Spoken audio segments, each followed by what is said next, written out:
Energy. I need to have energy. It's podcast time. It's a big episode. Do you want to do a theater warm up? No, God, no. Sorry. No, Serve my That fucking was time. that no, was and a how dare joke. you? That was a joke, just for the record. But I also would have done it. I would have done it too.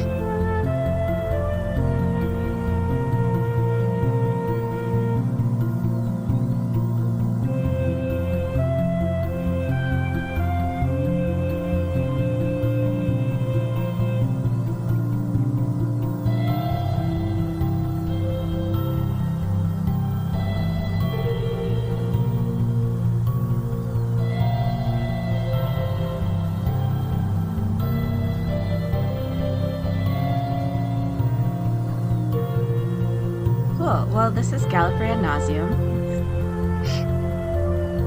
Somebody else has to do the little line because I still don't know it. Also still don't We know are. that. Well, we're experiencing every depiction of Gallifrey throughout the universe in release order. Yeah. I wrote it. I know what it is. Perfect. You'd think like 7 episodes in we would have caught on, but no. Yeah. I can't Expect read. a little so- of God, I was writing down things I would want to talk about when I was doing when I was doing my notes for this, and I was like, God, did I talk about that? But way back when we did the Three Doctors, and that's like one episode ago, like one main Yeah. episode ago. It was really not that long ago. We just haven't been recording very frequently. Anyway, Yeah.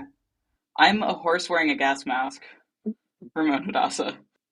I'm Allie, a wistful, craven-hearted, spineless poltroon.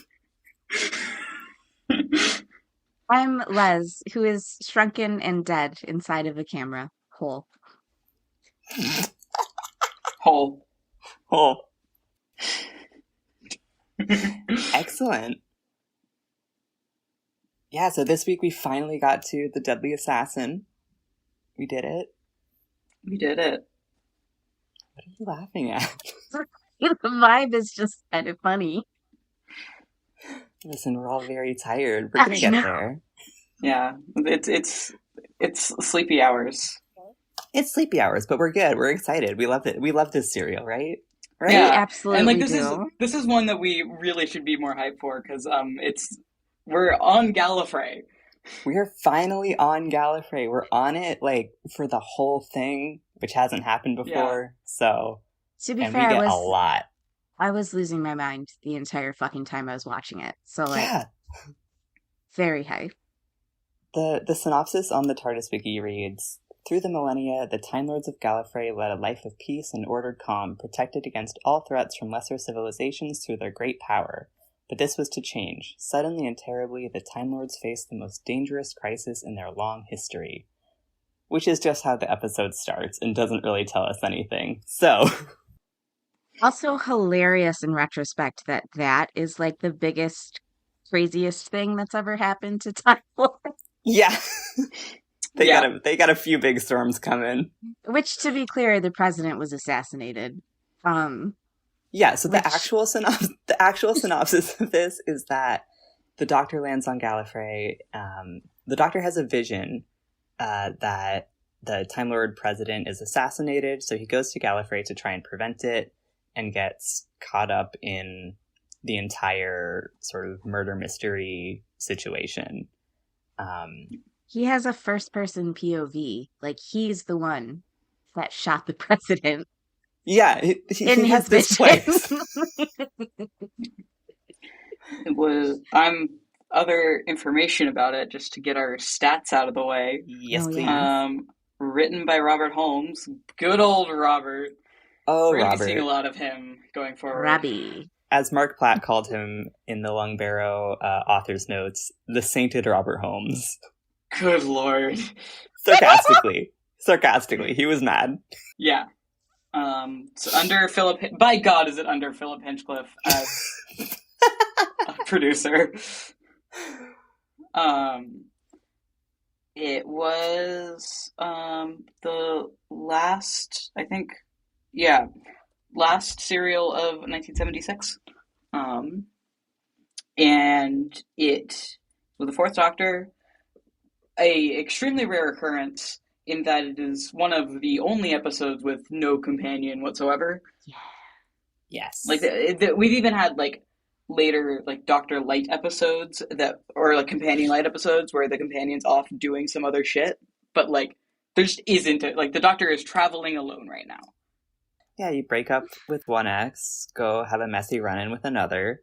I think it was Tom Baker's... I don't know if it was Tom Baker's idea to have this be a companionless story, but I seem to remember him... He was involved somehow. Hold on. No, let's He's just very scratch that. excited whenever he gets attention like this. Exactly, yeah. No, I was trying to quickly pull up my source on that, and I can't find it, so ignore it. Anyway, our personal experiences with this. If I pull it up later, I'll find it. I had never seen it before. And yeah, that's my history with Gallifrey. Like, there are a lot of things that I knew and immediately recognized and understood because of the Gallifrey audios. But this was my first time seeing any of those on screen, which was so intensely exciting I can and imagine. surprising. Yeah, this is this is like the one of the most foundational stories for Gallifrey lore. Like everything Hmm. comes from here. Yeah. So it's very exciting. Basically, everything we know about Gallifrey is because of Yeah. this story. I mean, most of it is because Runcible read it on the news. Like, it's amazing. God, yes. Yeah. I Imagine have- like what Doctor Who would look like if not for Runcible. If not for Runcible, where would we be? Where would we be? Truly, Runcible is the most important Doctor Who character. Rest in peace.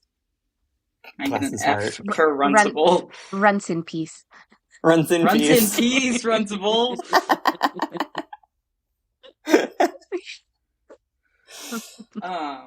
Runcing out in the Yeah. field somewhere. So like we've been like making full meals out of crumbs for the past few episodes of this podcast.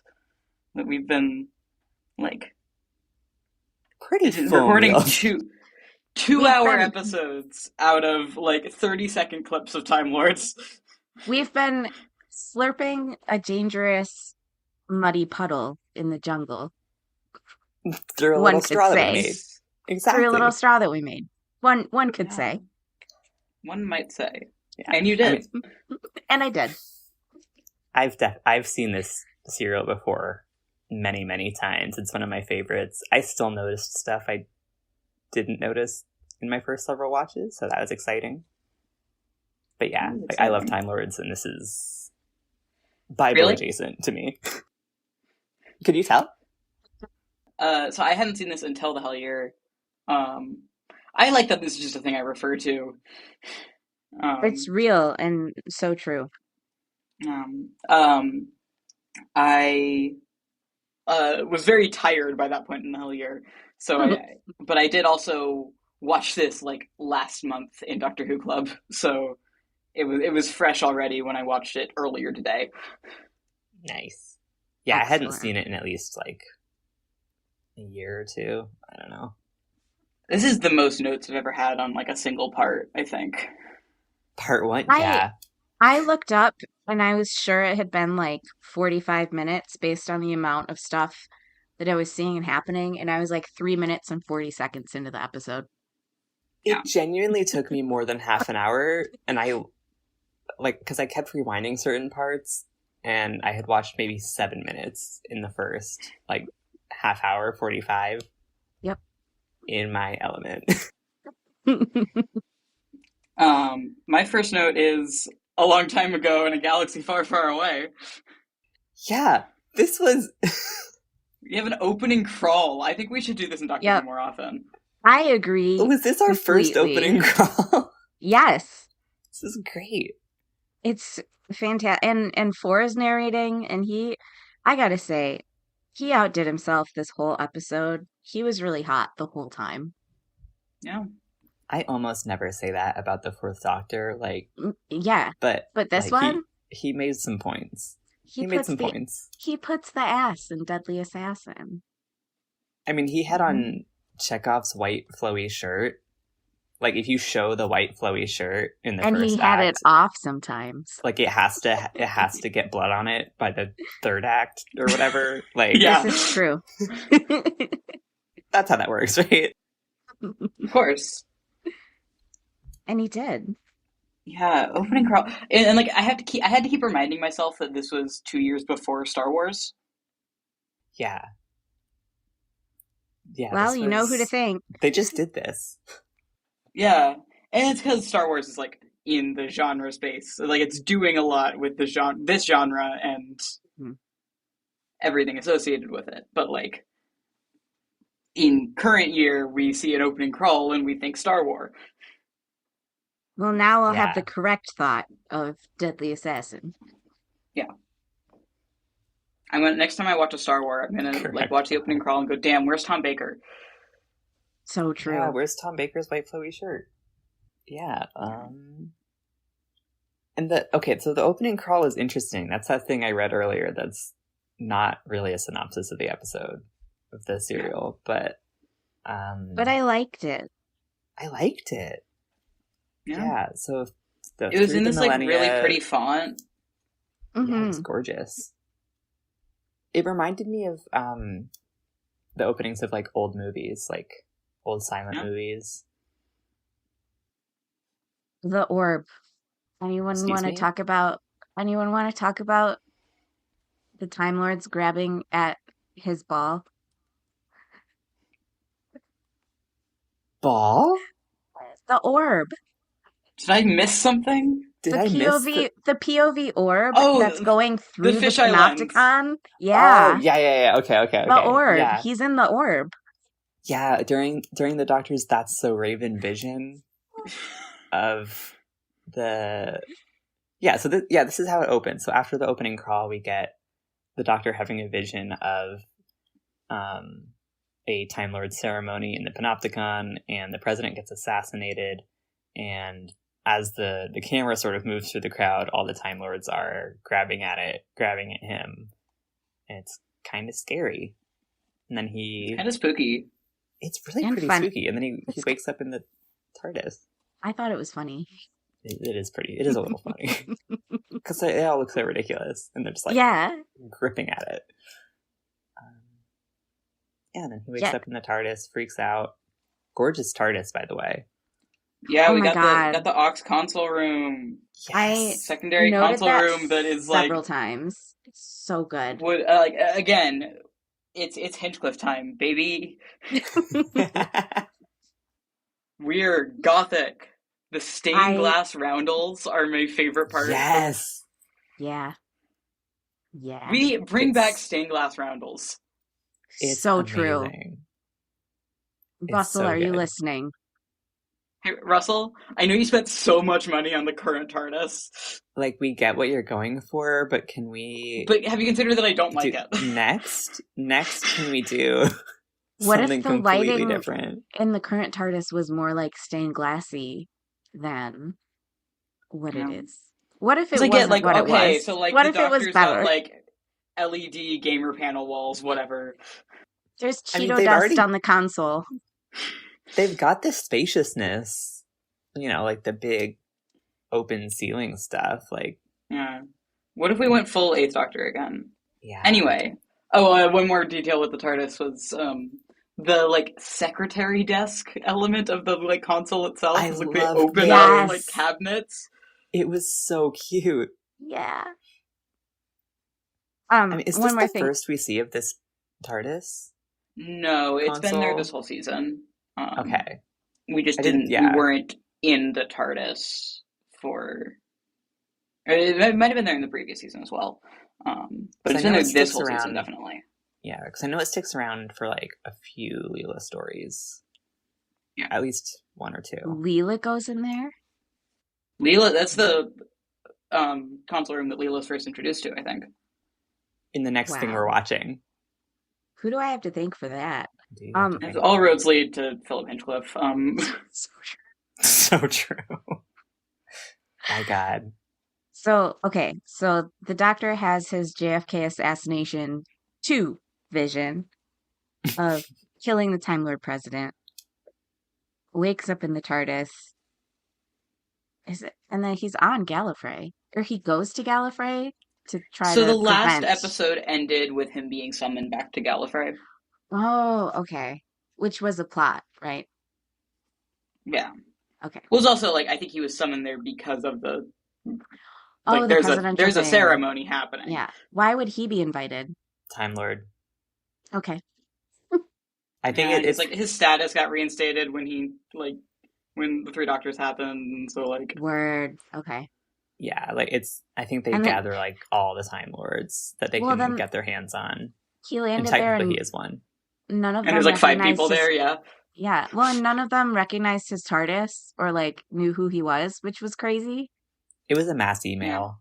They didn't really check who's on the list. He got BCC'd. Exactly. Yeah. Like he's back on the Time Lord mailing list. Um, Back on nobody the really wants him there. Matrix mail list. The Matrix mailing list. Yeah. Ah, the Matrix. We'll get there. That was so exciting. Anyone see Golden Um, Boots the house down on that Chancellor Guard uniform? God, Sorry. I have some Costumes. costuming thoughts in this episode. Me too. One of my first notes is Planet of the Silly Hats, Oh yeah. Yeah.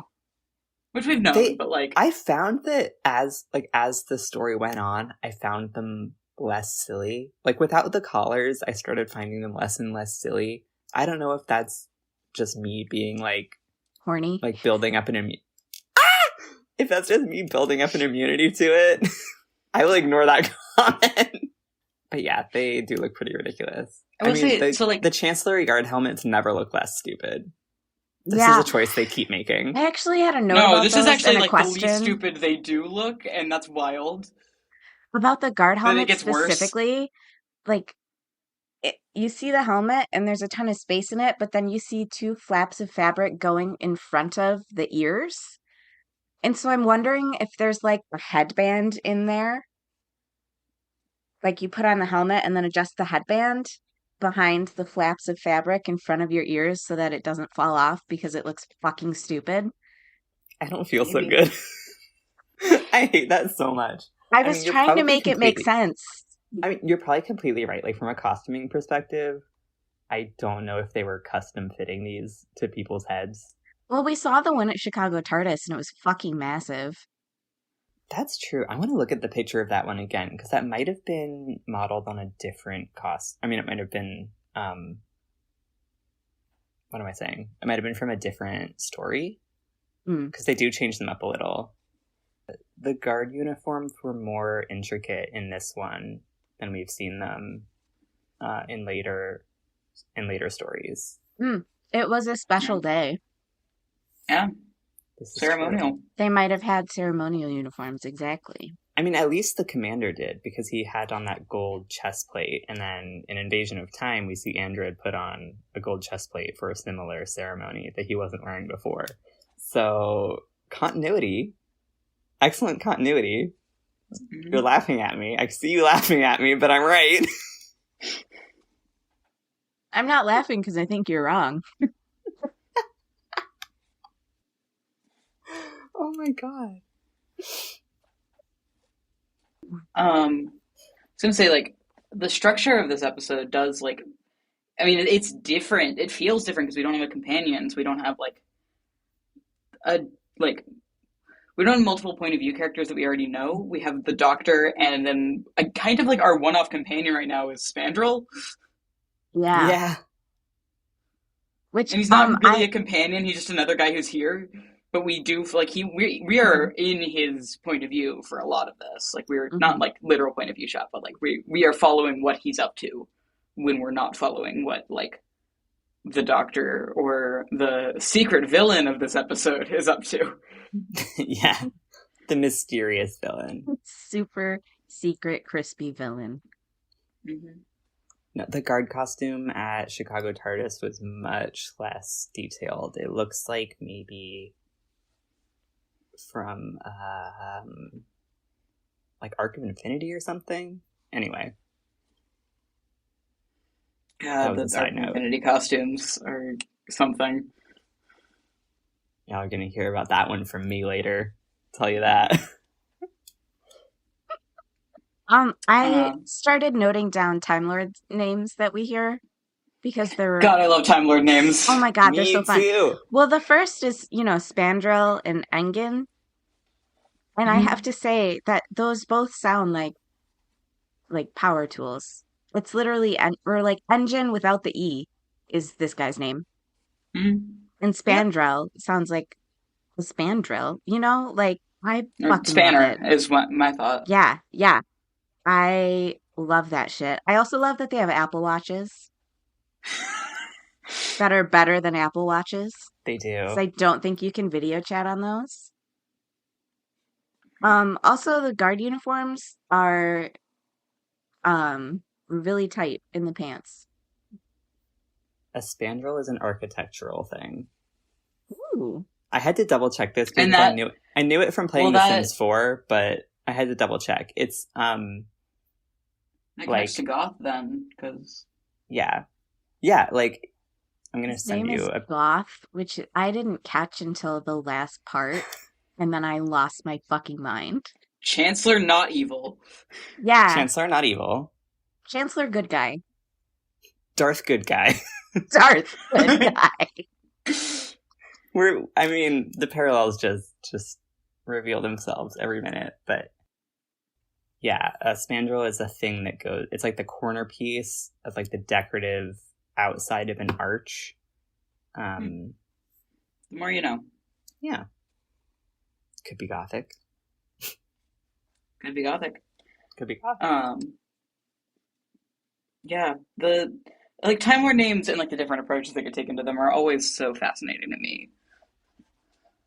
Because Me like we'll too. get to some fucking Time Lord names when we get to anything written by Mark Platt, but I Ellie is love the way that taking a man very names. deep breath right now. I love the way He that man names Time Lords, but I love the way he names it's like learning another language, trying to say them mhm. in their entirety. I do like, okay, the sidebar that we're going to talk to when we get to Times Crucible, but he does explain the origin of the long names if you pay attention. It's almost an Easter egg, and it's one of my Ooh, favorite things. that's exciting. That's for later. I couldn't say Torvald for the longest time. Well, nobody can say Romana's full name, Not even period, Romana. including Lella Ward sometimes. Nobody's perfect. Nobody's perfect. It took me way too long to get that. What, Pobody's Nerfic? I thought you were saying another Time Lord name.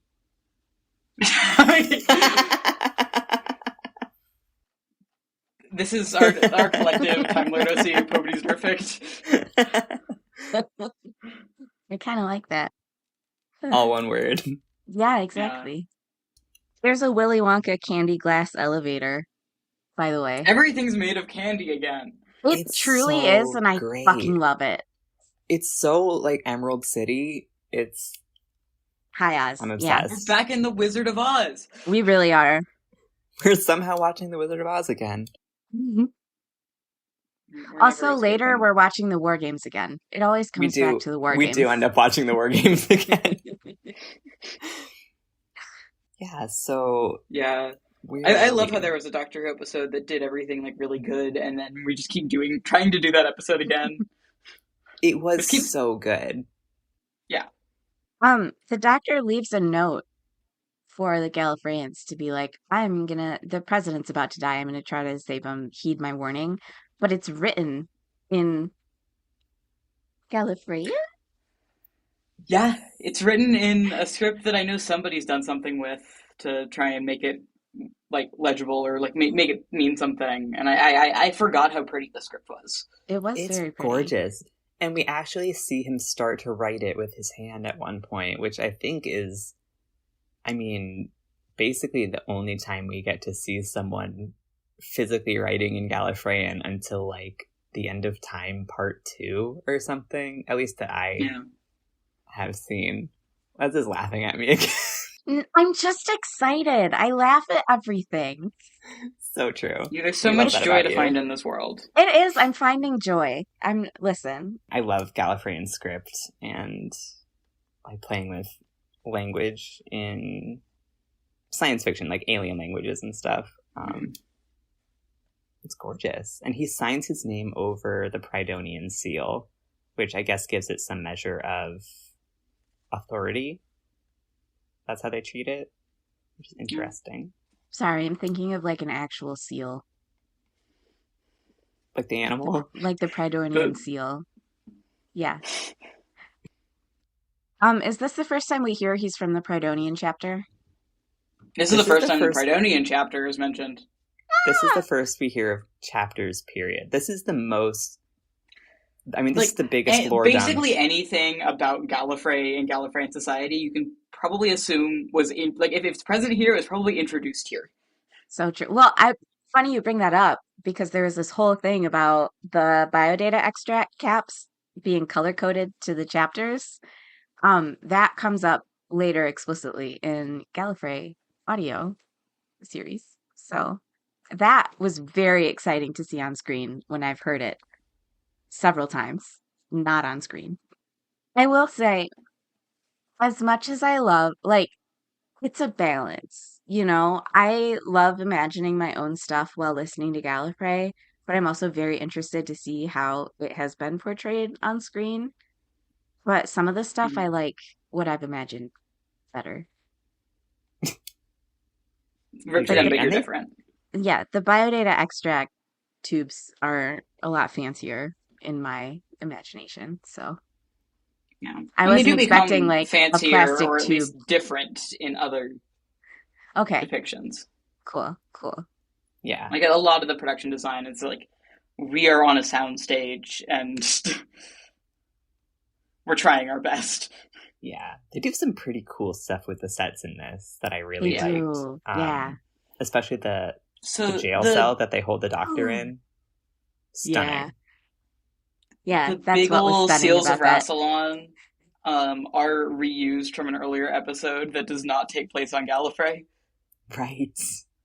Awesome. The seal of Rassilon was originally used for Revenge of the Cybermen, with no, like that was the first time we see on screen this symbol, and it wasn't the seal of Rassilon back then. It was just like, oh hey, our production design team made a fun symbol, let's use it. And then it became the seal of Rassilon, and they had to go back to Revenge of the Cybermen and be like, why is this here? That was Rassilon's plan all along.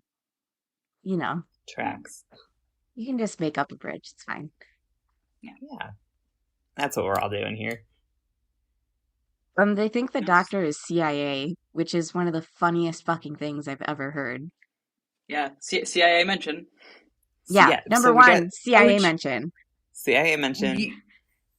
I forgot so much how the CIA and its entire existence is just Robert Holmes doing a bit.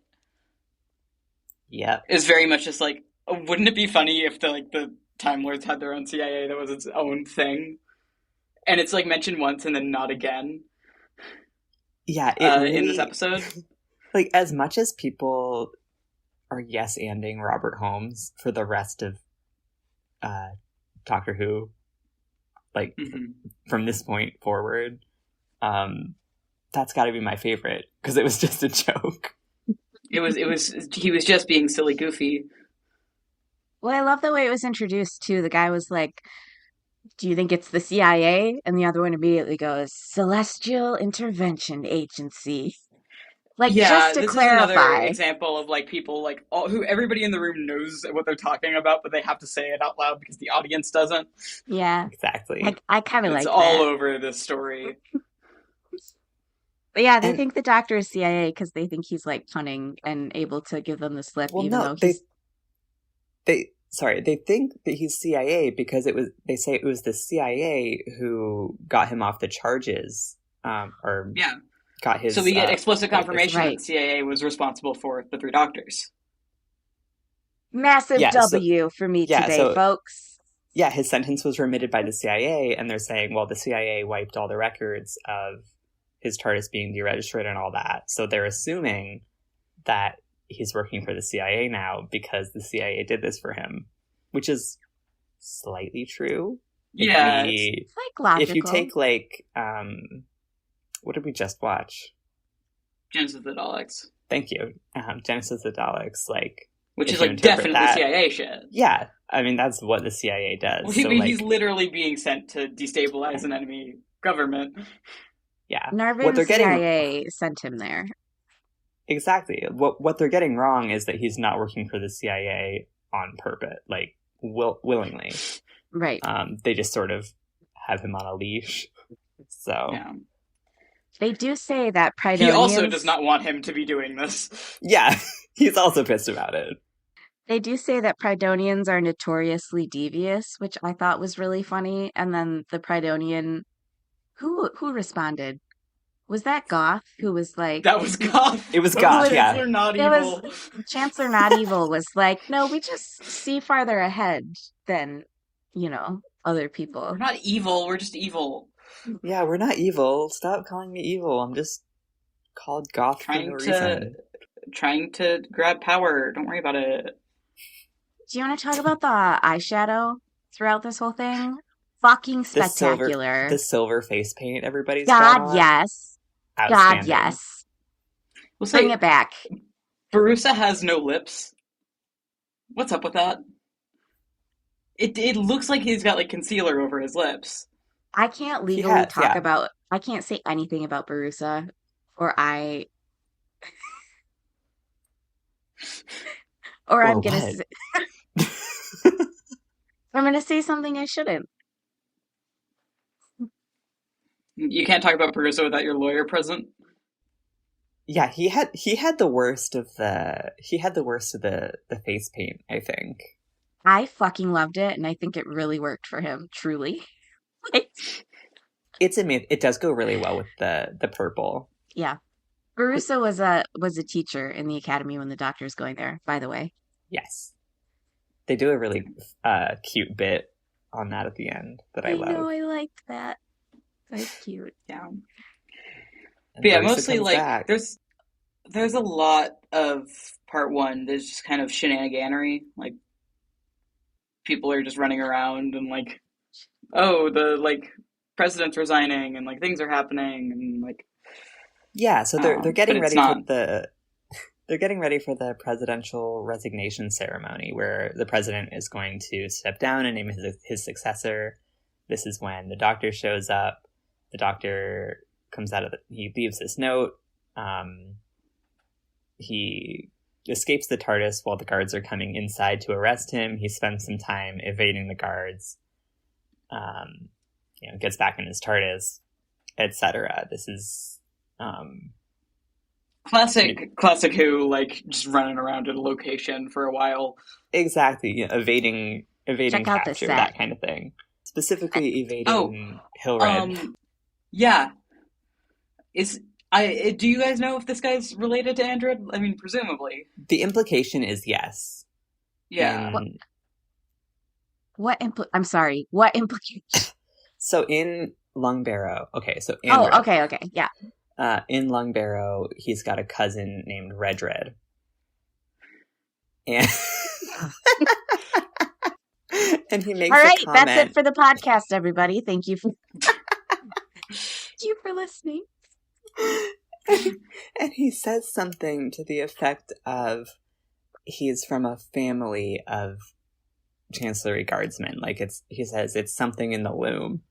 So I think if there's another guard whose name ends in red, you can assume this is one of Andred's cousins. He's also from the House of Red Looms according to Lungbarrow, yes?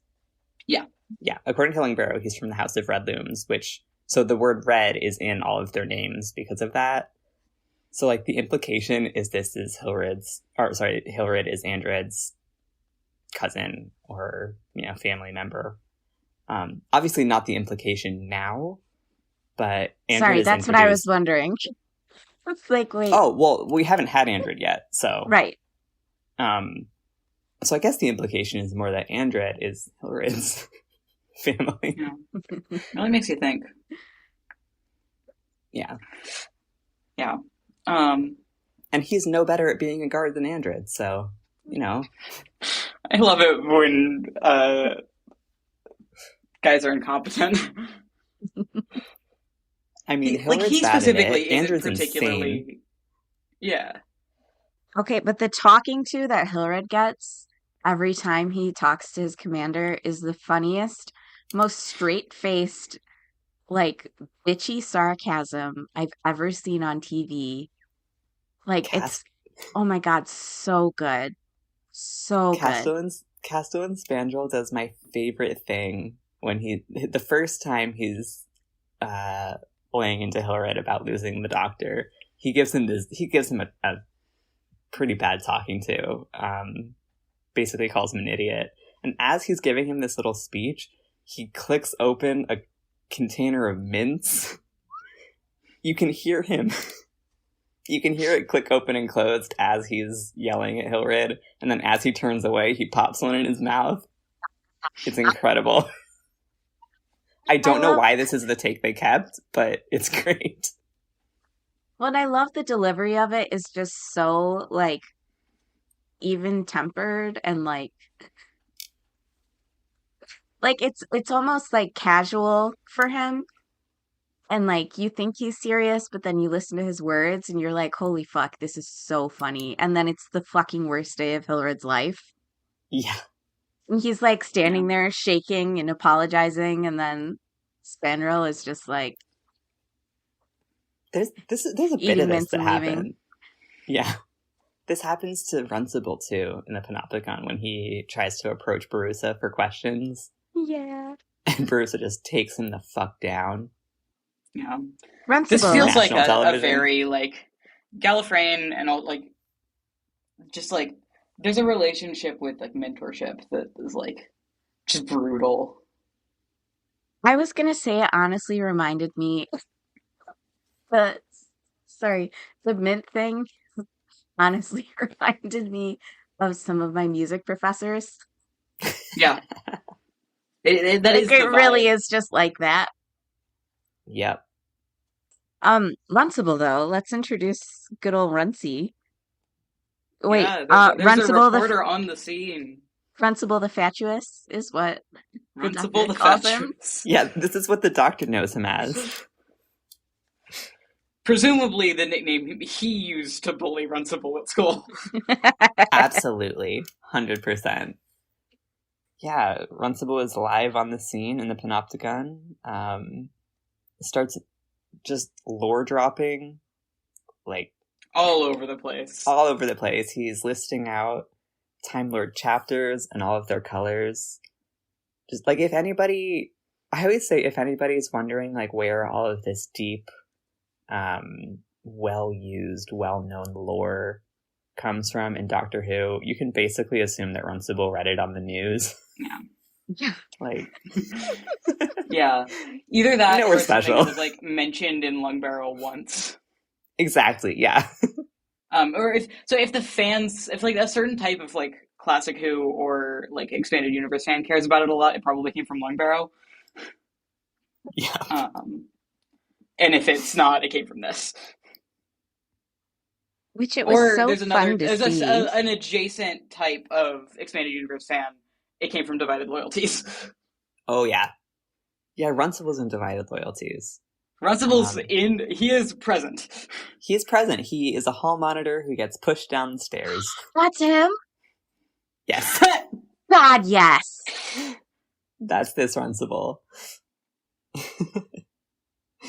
So bad luck to this guy. while we're on this Runcible monologue, there's a thing that Runcible says, offhand mention, but it is a soapbox that I'm on about like all other depictions of Time Lord society, which is their seldom worn robes for Seldom ceremonial worn. purposes. What? Seldom worn robes. You So heard what do it they here, normally everybody. wear? I Like assume a they're lot of the wearing... other types of things that people are wearing in this episode, like I mean, Runcible's costume isn't like the like ceremonial robes, and it's not like they don't look that stupid. They don't look that There's like a stupid all the really time. interesting like tailoring thing happening with everybody else's clothes. I mean, Runcible still did look kind of stupid. I have to say the hat Well, that's because ruins he's it for Runcible. me. It's because he's Runcible. It's because they're still wearing the stupid hats. But Yeah, they're wearing clothes that are practical and comfortable. Like the clothes that the Castellan and yeah, more Spaniel and Engen understated. are wearing. Yeah, they look like they're clothes that they can wear and move in.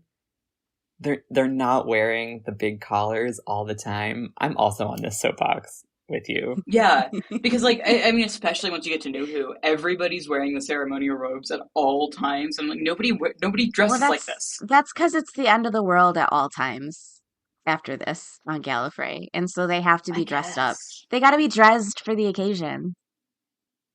that's true. Like, you Wait, can make some argument. that does make the Eighth Doctor movie that bit of that makes I Dress for the Occasion so much cuntier because it's like for because these robes are for like occasions like a presidential retirement. It's the Yeah. idea of just like he's wearing this to kill the Doctor. Yeah, you can make an argument Look, that's funny. For like Time Lord patriotism being rampant during the Time War, and that's why we see them all dressing that way all the time in New Who. You can make this argument. I think it's stupid. It's stupid. I'm not. One could. One argue could. this. We're not I will going not. to. I say they're dressing much more like Runcible and Engen and whatever all the time. It just makes more sense. I think Barusa wears it all the time. That would be fair. We do see him basically wearing that in the Invasion of Time. That's my exception. There's a comment Narvin makes in Gallifrey about being in the CIA because they have less impractical robes. Yeah. Now I can only assume now that he's talking about not having to wear a hat. Because that's the main difference now, isn't it? So stupid in a hat. Yeah, that's what I'm saying. Get that out of my head. He's not wearing the hat. Ugh. I mean, there's so much about just how they talk to each other and how they talk about being Time Lords. Which, we don't really know what that means still, do we? No, but the way they talk about it, we can kind of assume that Time Lord is, an even more, exclusive, what's the word I'm looking for? A much more high-ranking, exclusive, elite cast of Gallifreyan, even more so than we see in Gallifrey audios or basically anything else where Time Lord becomes kind of synonymous with Gallifreyan. Everybody's a Time Lord in those. Mm-hmm. This is more there are people in the capital who are not Time Lords. Yeah, they mentioned Shibugans in this serial. Yeah, they do. It all starts here, baby. And they don't expand on that at all. Nope. Yeah. They're they shoot the seal of Rassilon. Where they just reference a thing and then move on. Yeah. Which is nice. It is a nice bit of fun. Bit of world building. Drive-by world building, I've seen it called. Yeah. The mysterious crispy villain calls the Doctor a quixotic fool. It's amazing. I'm just has he read Don Quixote? I mean, he knows who Freud is in the TV movie. Yeah. That's because he and the Doctor used to go visit Freud together. That's all I'll say. So true. Yeah, I'll incorporate that into my belief system. Yeah, I'm going with it. Thank you. Put it in the TARDIS wiki. Also, they transduct the TARDIS and do a really cool, visual graphic thing with it that I haven't seen before. I love it pixelated a bit. Yeah, it's kind of pixelated, but switching around. I don't know how to describe it exactly, but I really enjoyed it. I liked it too. Yeah, I also noted down that effect. It's a way of transporting things without, I don't know, going through the vortex, I guess. Yeah, they said, okay, so they transducted it, and then at the end, they had to put the transduction barrier up for him to leave, which didn't make sense to me. No, they changed that around a bit. They get that wrong back and forth. Okay, I was going to say, you take the transduction barrier down so that people can get through, right? It depends where. If it's anchored at the top you take it up, like lifting window shutters. If it's anchored at the Oh, bottom, you take it Yeah. down. okay. Yeah. All right. You get it out of the way in one Yeah. direction or the other. All right. All right. Um, Four plays dress up, which is one of the fucking best bits I've seen. They conveniently transduct him directly into the museum, which one I thought was hilariously bitchy because they're all being very confused about how his old busted TARDIS is still even How is running. this thing still running? How is it? They're all so sure that it can't still be alive, so they transduct it directly into the museum, which is conveniently houses some outfits for the Doctor to try on. Yeah. Including the gold usher, because Yes. we know what that means. Yeah. I will say, Four did fool Gallifreyan's or the Chancellor Guard twice with like the same trick within the same span of search for him, where he put his outfit on a coat rack and turned it around. So they thought it was him, and then, he snuck out behind them. And then they track him. Sorry, they're so and it stupid. Works. And it fucking works. And he sneaks away, right? And then they track him to the museum, and it's his entire outfit, like where the ropes he took were. And he gets away again. So he does that trick twice, which I thought was delightful. I mean, the cards are more ceremonial than anything. He again has an interaction with two guys complaining about how they don't like wearing these robes. Yes. Absolutely. They don't like it. They don't do it.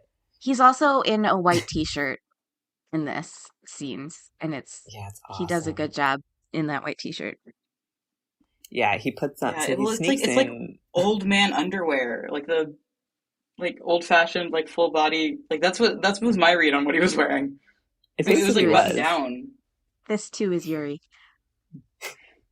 Yeah, he puts on the Gold Usher uniform in the museum, and then he sneakily swaps it out for Prydonian robes that some guy is changing into in a room with another guy, because I guess they're all just in a big old dressing room. Which could be nothing.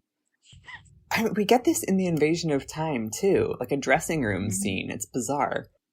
I don't know. It's a pretty funny scene. It's all about scene. clothes. It's great. He tricks him good, and they're old and confused. He puts on a gold robe, and his friend is like, "You're not gold. What are you wearing that for?" And he looks down and is like, "Oh." It's like, oh, yeah. That guy took my robe. You know what's weird about this whole story? We don't have any exterior shots. Nope. I know, like, model shots of, like, what Gallifrey looks like. They didn't know at that point. And, like, I don't think they're necessary to tell the story. It's just it's a bit interesting to me, like, going to a new planet that's so, like, important to what the whole deal of the show is, and we don't know what it looks like. Time Lords don't go outside. I wonder if the no external shots contributes to that later on, because, like, not going outside is such a thing. Like, their whole situation is contained within the scene. I wonder if never getting external shots for, like, the first, what are we on, like, 5 episodes of the planet appearing? I don't know. Possibly. When does the Citadel get introduced? Like what do you mean? That's a good question, because they're in the Panopticon look right of now. The dome. Snow globe Citadel. The dome. Yeah. That's a good question. Because we see outside shots. We see outside of the Citadel in the Invasion of Time, but I don't think we see shots of the city from the outside. We're just in the outlands. Yeah. Food for thought. I don't have an answer to this. Figure it out at some point. Organ goes full blast when we get into the Panopticon, which it was so fun, but also made me a little nervous because I felt like I was going to church. I mean, absolutely. This is a quasi-religious ceremony for sure. Another thing I wrote down, especially when they're like all like loading into the Panopticon, is this is just like Conclave. I have not seen Conclave. Before I remembered I had to watch this serial today, I was going to watch Conclave. I might watch Conclave tonight. I've got to watch it. I mean, now that there's a real life one happening right now. Yeah. Just to date this recording, Yeah, if anybody's if you're paying listening attention. to this in the future, let us know who the Pope is. Yeah. Send a missive back in time. I got a CBC News alert today that there was black smoke only, which apparently means something. So no What? Pope. Dear listener, let us know. Is the Pope woke? I'm predicting a woke Pope. A second woke Pope. This makes less sense to me than Gallifreyan politics. I have a better grasp on how Gallifrey works than whatever the fuck you guys are talking about. Not even remotely Catholic. I don't know. No. I like when Catholicism is kept far away from me and I can think it's funny. I like stained glass It's a joke. windows. I do love a stained glass window. I like when I can watch a Doctor Who episode and go, wow, this is like Catholicism. Or look at Catholicism and go, wow, this is like Doctor Who. I fuck with a cathedral. Exactly. Yeah. Like, Catholicism is a framework for understanding Doctor Who. Yeah. Nothing more. They're cardinals. Like, this is like here. This is part of what this There are cardinals, yes. There are cardinals. See? Well, so we're on topic. They called Engen... the costumes are also like that. That's one of the things they're drawing from. Is absolutely. They called Engen coordinator. Is he from the CIA? No. Then why the fuck did they call him a coordinator? Coordinate something There's else. Multiple things to coordinate. No. I also thought that, but then he no, there's not. I also thought that, but then he started talking about the CIA like he knew nothing about it. So well, that's why I'm like, what does TARDIS Wiki say about Engen? Yeah, let's see. Old and silly. TARDIS.wiki. Old as Engen. Coordinator of the Matrix. So true. Sat as an independent on the High Council. I take back what I said. That's real as fuck. He can coordinate that. That's awesome, actually. That's actually really fucking cool. Wait, coordinator? An independent was a member of the High Council that was politically unaffiliated with the president. So the two political parties, like instead of like it being a party system, it's a do you like the president or you don't. I mean,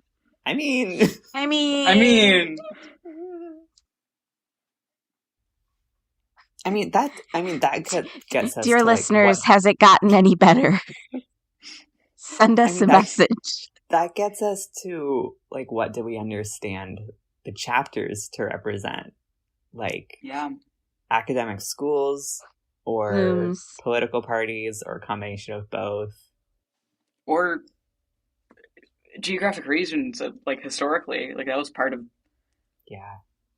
Yeah, they mentioned Which one's the Bloc Québécois? Sorry, Canadian joke. Ignore me. They mentioned, like, the vaults. Fuck, what was it? The vaults and something else. Because he was like, what's underneath the Matrix? Like, what's under there? And they're like, vaults tunnels. And something from the old times. Yeah, and they talk about the old times. What the fuck are you talking about? I mean, this is something Mark Platt milks dry. Yeah. Mark Platt has so many opinions on Gallifrey things. I'm sorry, I hated that. What? You don't like me when I talk about the things Mark Platt milks? Milks dry? Yeah. Dry? Dry. Sorry, he milks them wet. Somehow that's a little better. Is it? I don't know if it is. I don't know if it is. I don't know if that's true. Oh, also the two like old man Time Lords, who are the Doctor does some shenanigans, changing robes, whatever. The one of the things that one of them says is they're complaining about like how often they are changing presidents now. Yeah. Wasn't it like Um, 900 years or some shit? Yeah, Pandak the Third was in for 900 years, and now they're complaining about how they only last like a century or two or something like that. yeah, Which I is, was excited about the the quote Pandak I the wrote Third down was mention. they're chopping and changing every couple of centuries. I really liked this Time Lord, the way he was talking. Yeah. He was so exhausted. He didn't want to be there at all. And now might be a time to mention that there is nobody on screen in this episode that is not a white man. I have that Nope. noted. I have that noted in my notes. Like one of the first things that I said. Yep. Why are they all white men? Which What? There like have there are things to say here about like because like obviously this is Robert Holmes is racist. Was racist until the day he died. Is he dead? I feel like I learn this every time. He died in the middle of trying to write Trial of a Time Lord, which is one of the many factors that led to Trial of a Time Lord being the way it is. goodness That's me. one of the funniest things he could have done. Honest, like, Yeah. I okay. mean, it's a No, funny way to go. Rest in peace. he wrote the two doctors and like one other thing, and then he went, "I have no more racism left to give," and then ate shit and died. Yeah, I mean, there have been a lot of like Watsonian explanations for why all of the Time Lords are white men in this. None of them are really sufficient to like it's just racist. It's just racist, and like there is an amount of interest I can take into like if we are going to accept that like because we wrote because we like designed Gallifrey in this point in time to be a society that replicates our real world like racism and misogyny, we could. I mean, this is the like recent Russell T Davies move to do is to acknowledge that this is an like a Watsonian racist thing to have happen. Um, we haven't depicted Gallifrey since then, so it's since new Russell. So Yeah. I would be interested to see the new Russell take on this because I do think there would be something there about like, hey, why were these all white men? Well, they're Um, all cyber masters now. yeah, they can get better. They'll get better. Okay. Okay, yay. Um, 8 runs into Runcible, and it's one of the funniest fucking things in the serial, I think. Also, I'm wondering, like, Runcible knew who he was immediately, even though he doesn't have the same face. Yeah, And this is not the first time that's happened. So, like, how do Time Lords know other Time Lords, even if they look totally different? What's it's a someone, telepathic thing, The okay. probably. eternal question. It's Someone always make a fucking something up for me telepathic right now. thing. I'm fascinated. Telepathic thing. It's Okay. yeah. Brain powers. Um, 8 is in Hydonian robes, which is fucking hilarious. And I have noted that he probably didn't even wear a 4. petticoat. For Um, me, you know who we're talking about. It's the same fucking yeah, guy. The Okay. doctor. We're talking about the The doctor doc. dressing up. I'm gonna talk about 8. I'm I mean, sorry. he's That wearing wasn't that. even intent. That's In your defense, he's wearing all that. So thank you. yeah. That's yep. I can't. Oh my God, in my notes I I have love 8. like as soon as Four takes off the scarf, he becomes eight. yeah, Yeah, my bad. I had 8 written in my notes, so I was reading that verbatim. Um, don't worry amazing. about it. Don't worry about it. Yeah, Runcible is like, hey, weren't you expelled? And he's like, "Don't worry about it. It's fine now." Yeah. The doctor's like, And then Runcible's just being cunty to him for like another he's few like, lines. did you get a facelift? And he's like, several. Yeah, actually. I mean, Runcible's gay, right? Yeah. How can you even ask that? Just making sure we're all on the same page. Oh, you Yeah. were you expelled or something? It's incredible. I love this scene. Yeah. I Yeah, liked Runcible a lot more than I was expecting this watch through. I was just like, wait, why does this guy rule? Um, yeah, he's one of the fucking best ones in the serial, in my opinion. I also liked him a lot more this time. It's just fun. Yeah. No, Didn't do anything wrong. Not hurting anybody. no. He's a Being his own journalist. newscaster. Yeah. He's a journalist and he's a drama queen. It's a win-win. He's reporting on the gossip at the presidential retirement party. Exactly. And when he gets scared later, he literally passes out. What more could Um, you want? which I thought that was so funny, and like I'm so glad they did that. Yeah. I was actually sad that he died. I was really sad. Why didn't he regenerate? Hello? Possibly not a Time Lord, who knows? Yeah. What is that? This is what I was saying about everybody in the Capitol right now doesn't seem to be a Time Lord. It's only the ones who are wearing the collars and stuff. So So what Time are Lord is they?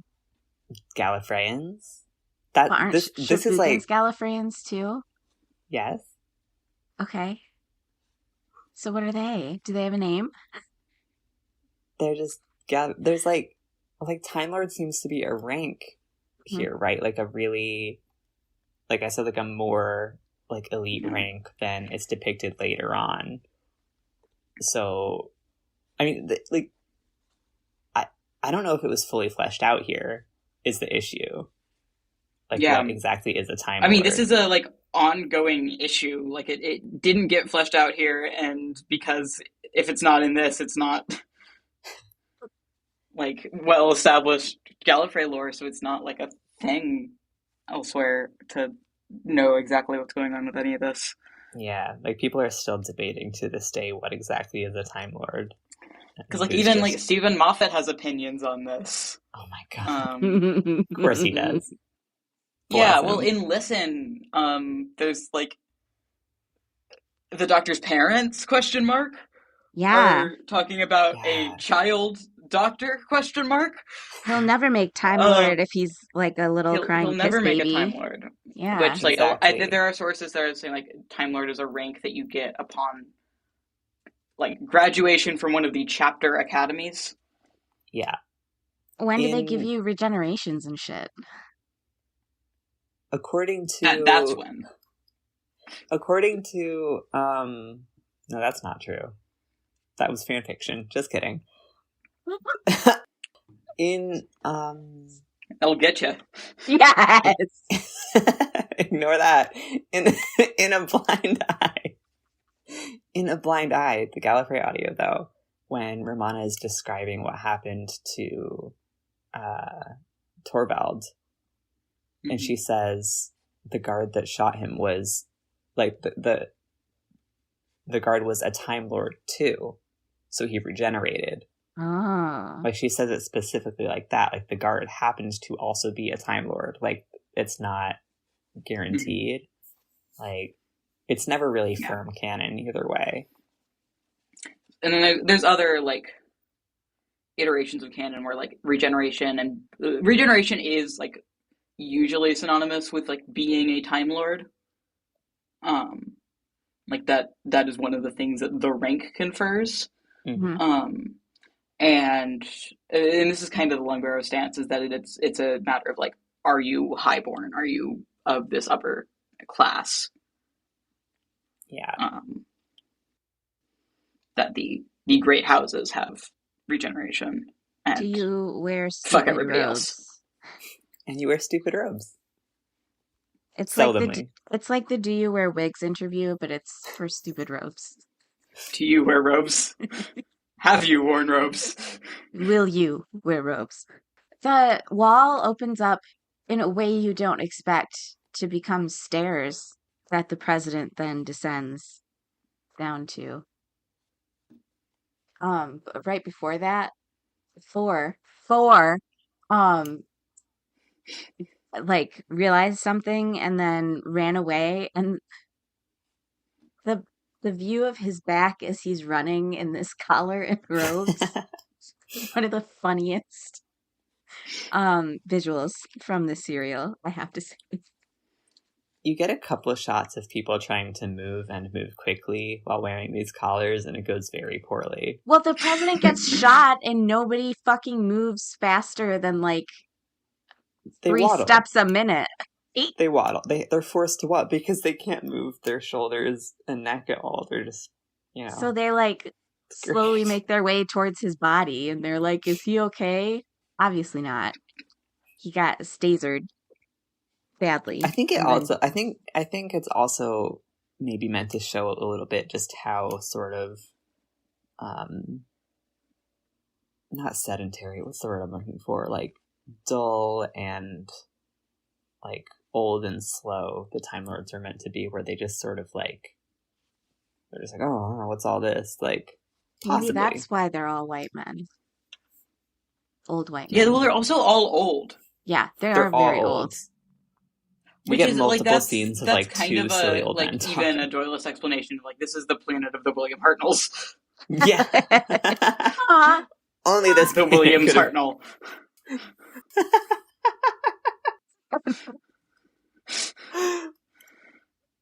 I do That's have so Planet of the amazing. Grumpy Old Men in my notes. Like that is Yeah. the only Absolutely. young men present are like Runcible and the Chancellor Guard. Guards. Yeah.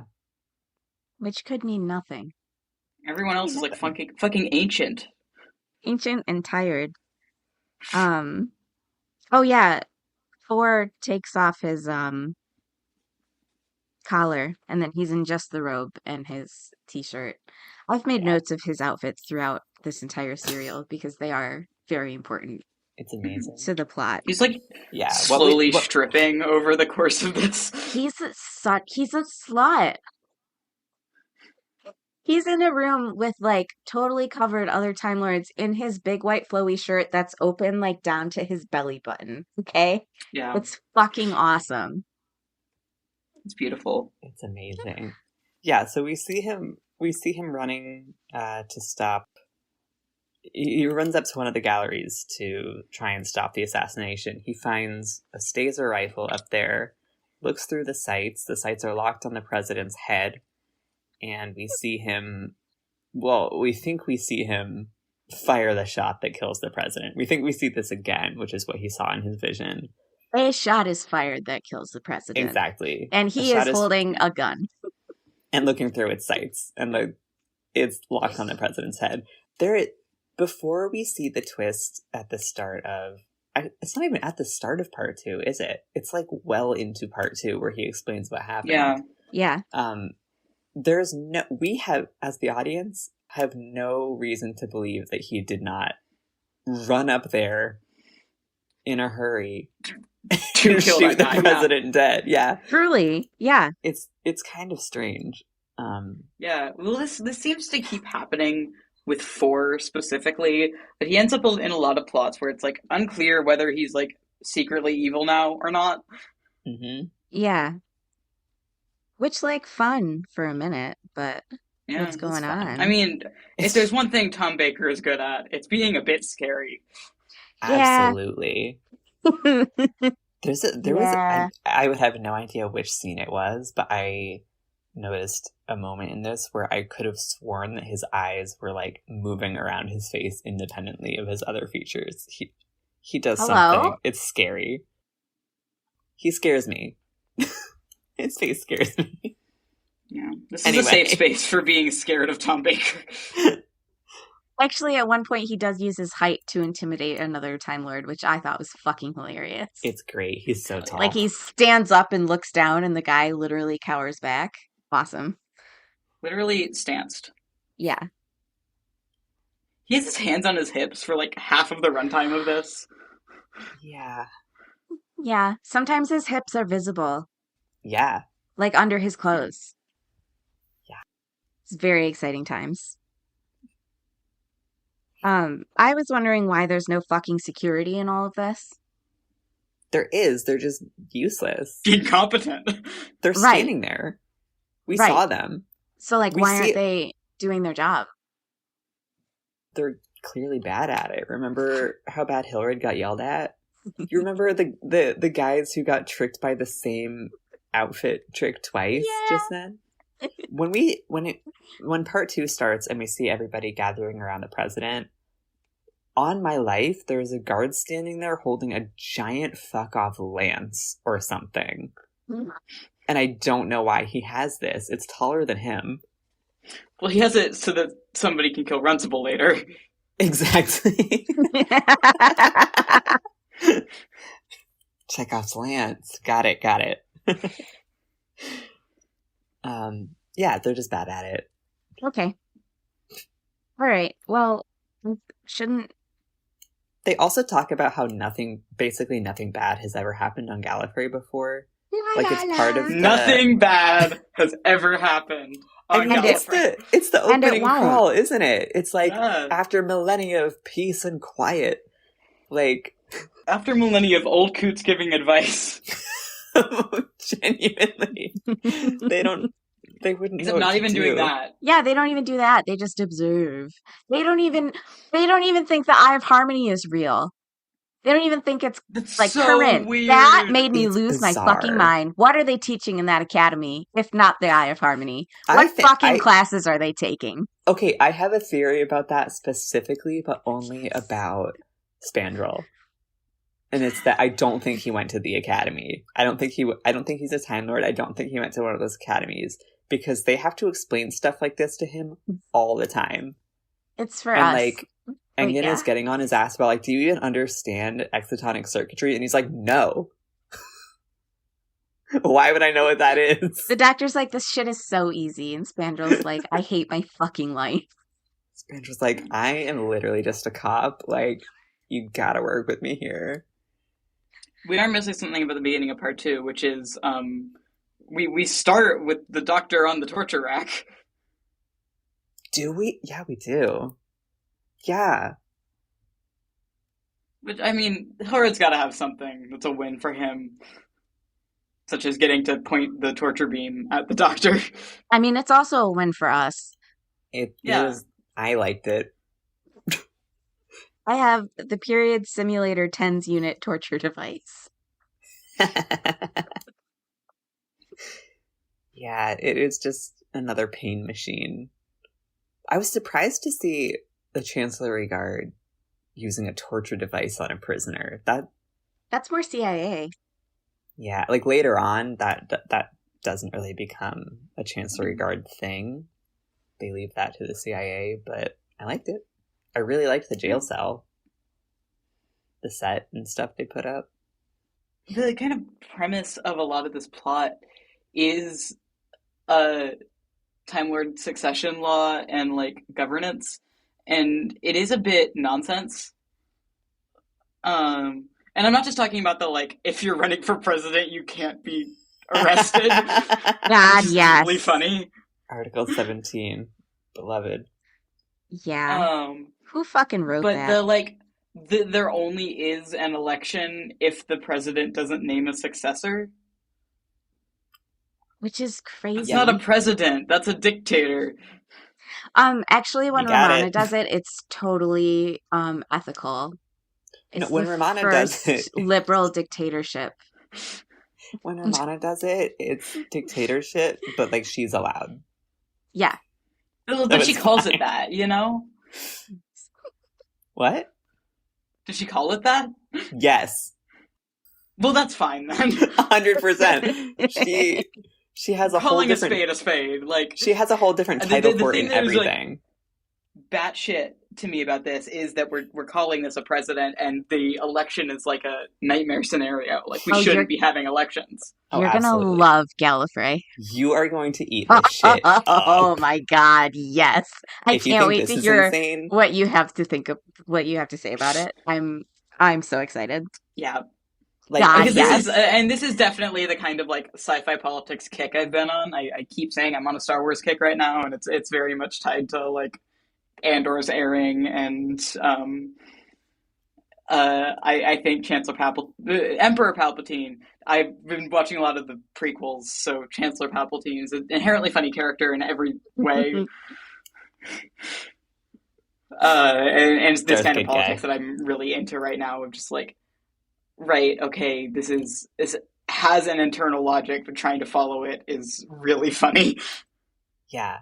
Yeah. Gallifrey is very much like season, especially season 3 of Gallifrey. There's a sequence of 3 episodes that deal heavily with like a Gallifreyan presidential election, but like a batshit one. And it's the Super Bowl to me. I literally am screaming and cheering in my bedroom. Like, It's fucking awesome. when we say she declares herself dictator, that's not mincing words. She No, declares herself, I believe she does this. and she's like, well, I'm doing it because it's me and it's fine. Yeah, no, that's so true. Great. And it works out so well for everybody involved. Nothing bad could ever No, happen. I've seen, because I am mutuals with both of you on Tumblr. I have seen the phrase "Gallifrey's wokest dictator" many times. Yeah. Basically, she gets angrily called a liberal so many times. So many times. And yet, all She's of just the like shit she Mon Mothma pulls. from Star Wars. Exactly. No, Mon Mothma's not a dictator. Is still a liberal.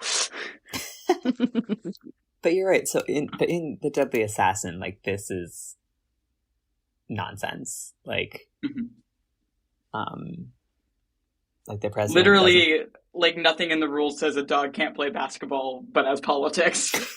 Exactly. Yeah. It's amazing. And they're like, and the way Barusa goes to bat for the Doctor when he declares himself protected by Article 17, Bruce is like, well, yeah, he is, so we have to Yeah, of let him. course. Obviously, yes. And Barusa gets like really silly characterizations in other serials. Like, his characterization is all over the map, even across like TV Classic Who. Yeah. But he's very no nonsense here. He's very much like Rules are rules. The professor you wanted to impress a lot and had no patience for anybody and probably didn't want to be teaching. 100%. Yeah.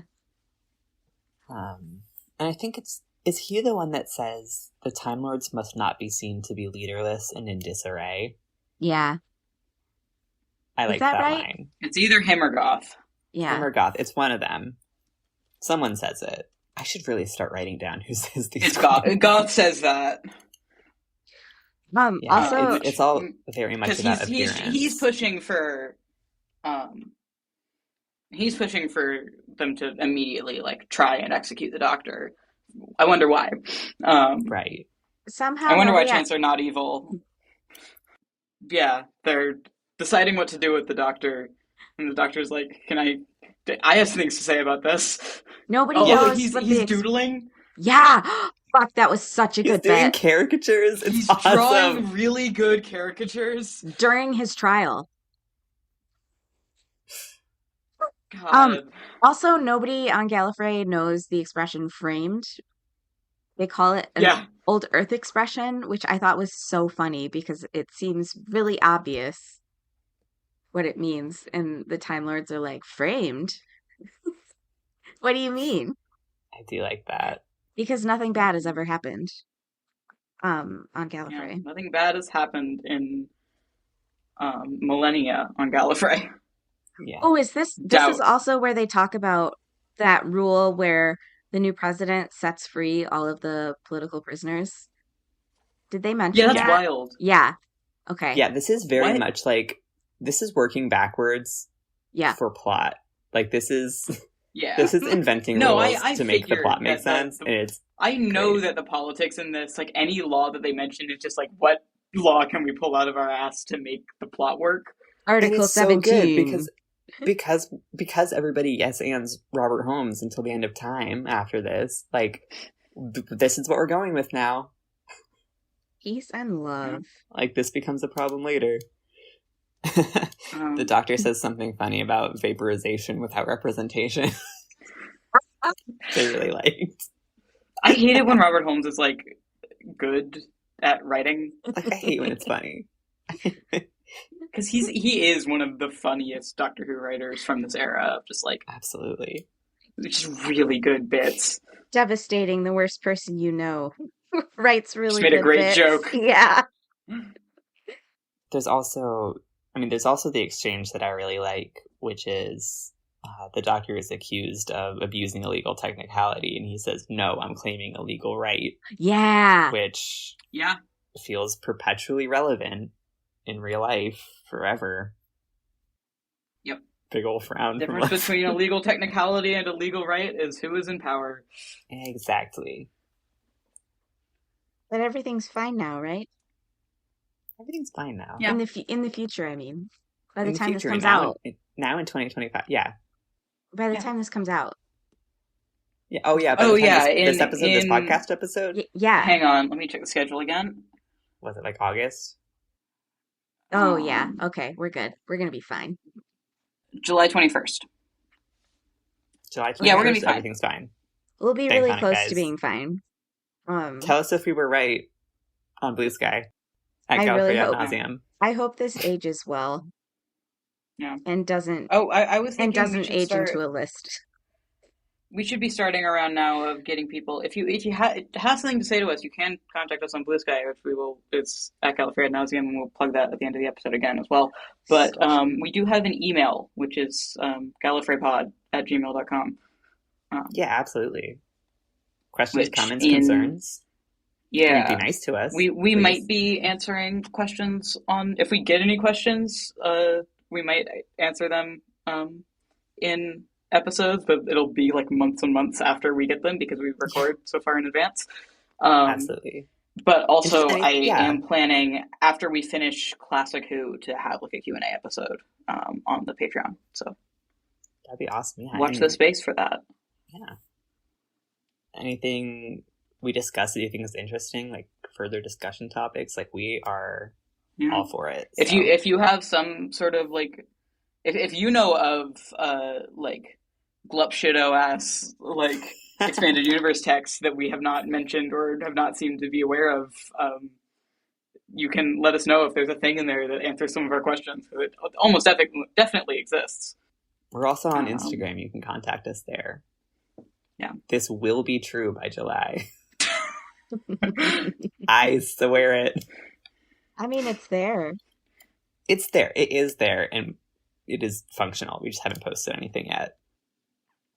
What were we talking about? Politics. Engin's wallet chain? That's the next thing I've written down. I have a get why they make Gallifrey. They call the Doctor an embarrassment? Yeah. Yes. A murderer and a renegade. Say the line. Got him. There's a quote, I don't remember which 8th Doctor Adventure book it's from. I haven't even read it, but it's a quote about Pridonians where they're called, the chapter is full of renegades, fugitives, lunatics, and ingrates.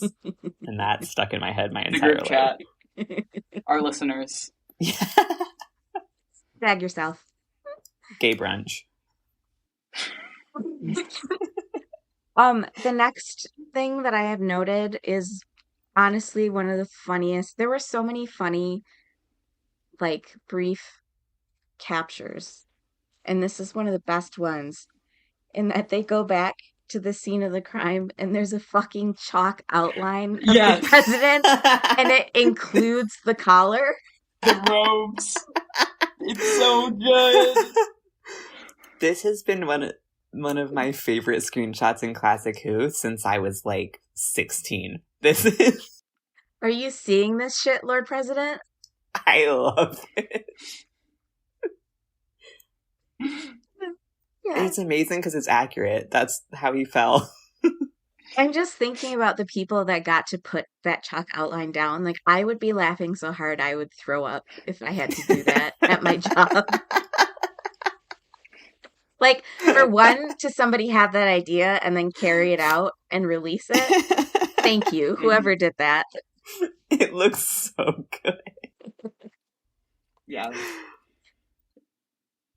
Oh, and then this is the Runcible scream and faint also. which was fucking spectacular. Right, so they're back in the Panopticon, trying to Right. investigate So the to be clear, murder. what happened with the doctor was the doctor invokes a law that says that if he's running for president, he can't be killed, Yeah, and he anybody. has to be he's allowed to be free for the Yeah, next yeah, 48 hours while an election is held. yeah. Anybody running for president currently, like during an election cycle, is not allowed. Like, you're not allowed to like detain them or stop them from running in any way.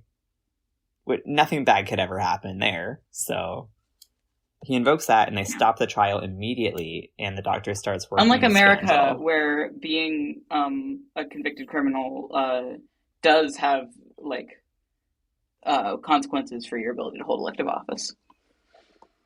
Yeah, much unlike the United States of America. Deep breaths, everyone. We're doing normal. I'm sure it's better in July. You I'm guys, within. saying. I mean, you guys flipped the Canadian election 180 degrees. You're welcome. Also the Australian. Yeah, and the Australian one within the same week, which is hysterical. So that's crazy. Is it hysterical? Is it? Yes. Anyway. Yeah, so the doctor immediately starts working with Spandrel to because at this point the doctor is sure that the master is involved, right? Does he know the master is involved, or is he This just is trying to where help? I this is think where he he finds out it's the master because they Right, because find he the sees shrunken the shrinking body guy. Right. of the tech aide So in the camera. Right, so the doctor is just trying to help prove his innocence, and they go back to the Panopticon to investigate. They do the chalk outline. They send Runcible up to the gallery to get the camera footage of the camera. Runcible screams and faints because of what he saw in the camera. And before they get up to him to check on him, we see a mysterious cloaked figure take the camera footage,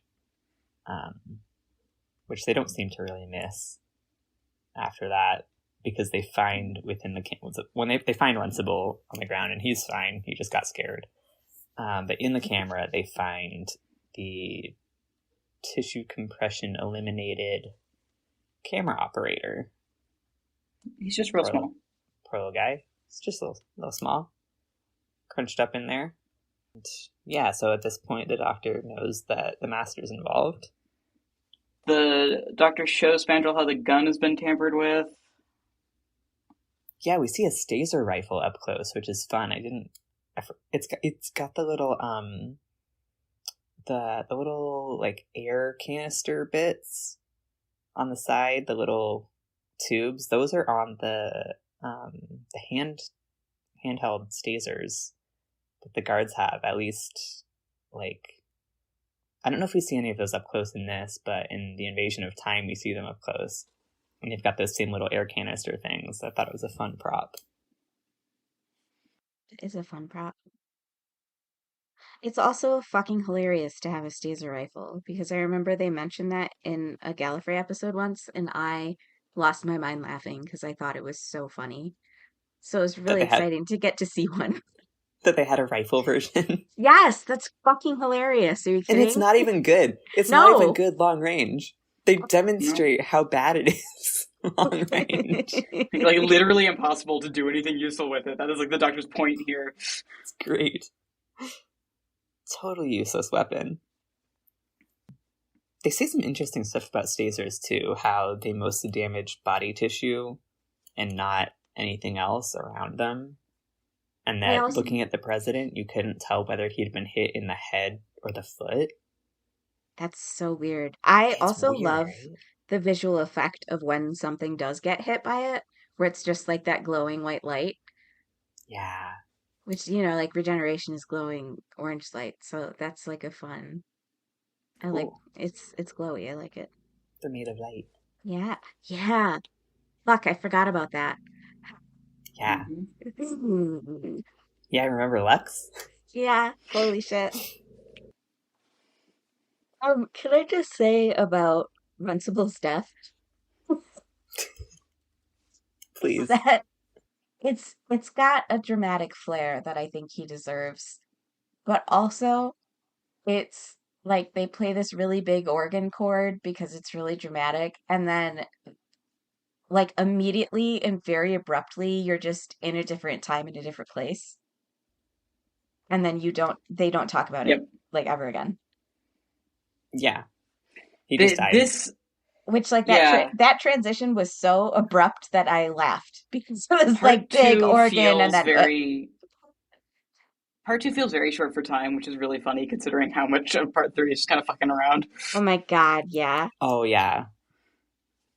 The I mean, we've spent extended so long talking about part 1 and part 2 because we don't have to talk about part 3. No, just not to say part three isn't like fun or good, but it is Oh, it's also amazing. a Silent lot of film? surreal imagery that we don't need to spend time talking about. Oh, this Exactly. is where we learn about the Matrix also for the first time. Yes. Which they're not calling it the Matrix, and like for the most part, They which I thought was No, mention interesting. they they mention it a refer couple times. they refer to it as a matrix. Right. Like a matrix of Yeah, like circuits or something. but they're Well, calling it mostly like the APC something. The APC net. APC net, yeah. Amplified Panatropic Net. Yeah, they're in the Computer. net. Amplified Panatropic Computer Network. Got it. Hell yeah. Which doesn't mean anything. Well, No, of course not. I respect her, so I call her the Matrix. We all know what I'm talking about. I think later they make the APC net as like they set it aside as like a separate part of the matrix. It's like the place where you interface with the matrix, like But if you're alive, which is 4 also says, because he's trying to learn more about the Matrix, he says, I understand the theory, what's the function? Which I liked that question a lot. Um, and it wasn't a great answer for the function, which I thought was funny, because you have what this was the answer? like predicting stuff, basically. Oh yeah, yeah. I was like, you I have mean, this entire big thing, and I get it, but also like, I don't know, I I Yeah. feel expected more, something a little more ambitious, I guess, from the Time Lords. well because they can't travel back and forth like in their own timeline. It's a pretty major deal for them to predict their own future in a way. Mm-hmm. Like I feel like it gets this, like you're right, like this isn't an amazing explanation right up front, but I think it Yeah. gets expanded on pretty well Oh yeah, totally. in Just future stuff. Like in this, when he's like, "What's the function?" I was like, "Oh, that's they could have yeah, workshopped that a little he more." they really quick they seem to really quickly gloss over the part where it's made up of the minds of dead Time Lords. Yeah. That seemed very casual and like, yeah, we just plug people in here when they die and we copy their brains Yeah. into it. Duh. Who doesn't? You know. They pull out the bed. So yeah, so they explain the Matrix. Basically, when Time Lords die, they get plugged into this machine. Their mind gets uploaded to it, and all that collective knowledge and experience gets used to compute predictions for the future. And the doctor's like, "Cool, plug me in," and they're like, "You're gonna die if we do that," and yeah, he's they're like, like, "It's that or vaporization." "Yeah, I'm gonna die anyway." Yeah, because they're saying that like living minds can't be plugged into it. It's not, it's not meant for living minds. It's not meant for living bodies, certainly. So the psychosomatic feedback of anything that happens to him in the Matrix will affect his real life body. Basically, if you die in the Matrix, you die in real life. And the doctor's like, do it anyway. I'm gonna die anyway. Plug me in. And Onion's Let like, me die in the Matrix and die in real life. and Onion's like, okay. And he pulls out the fucking bed that they put the dead Time Lords on. And he says, lie down. And then 4 does. Which is my favorite. Literally, like, opening a coffin. Okay, get in. Yeah, he's like, here you go. Yeah. It's amazing. And the doctor says, is this what you do? Like, is this what happens to the nearly deceased? And Engen Nearly says, I don't know, deceased. they're usually unconscious.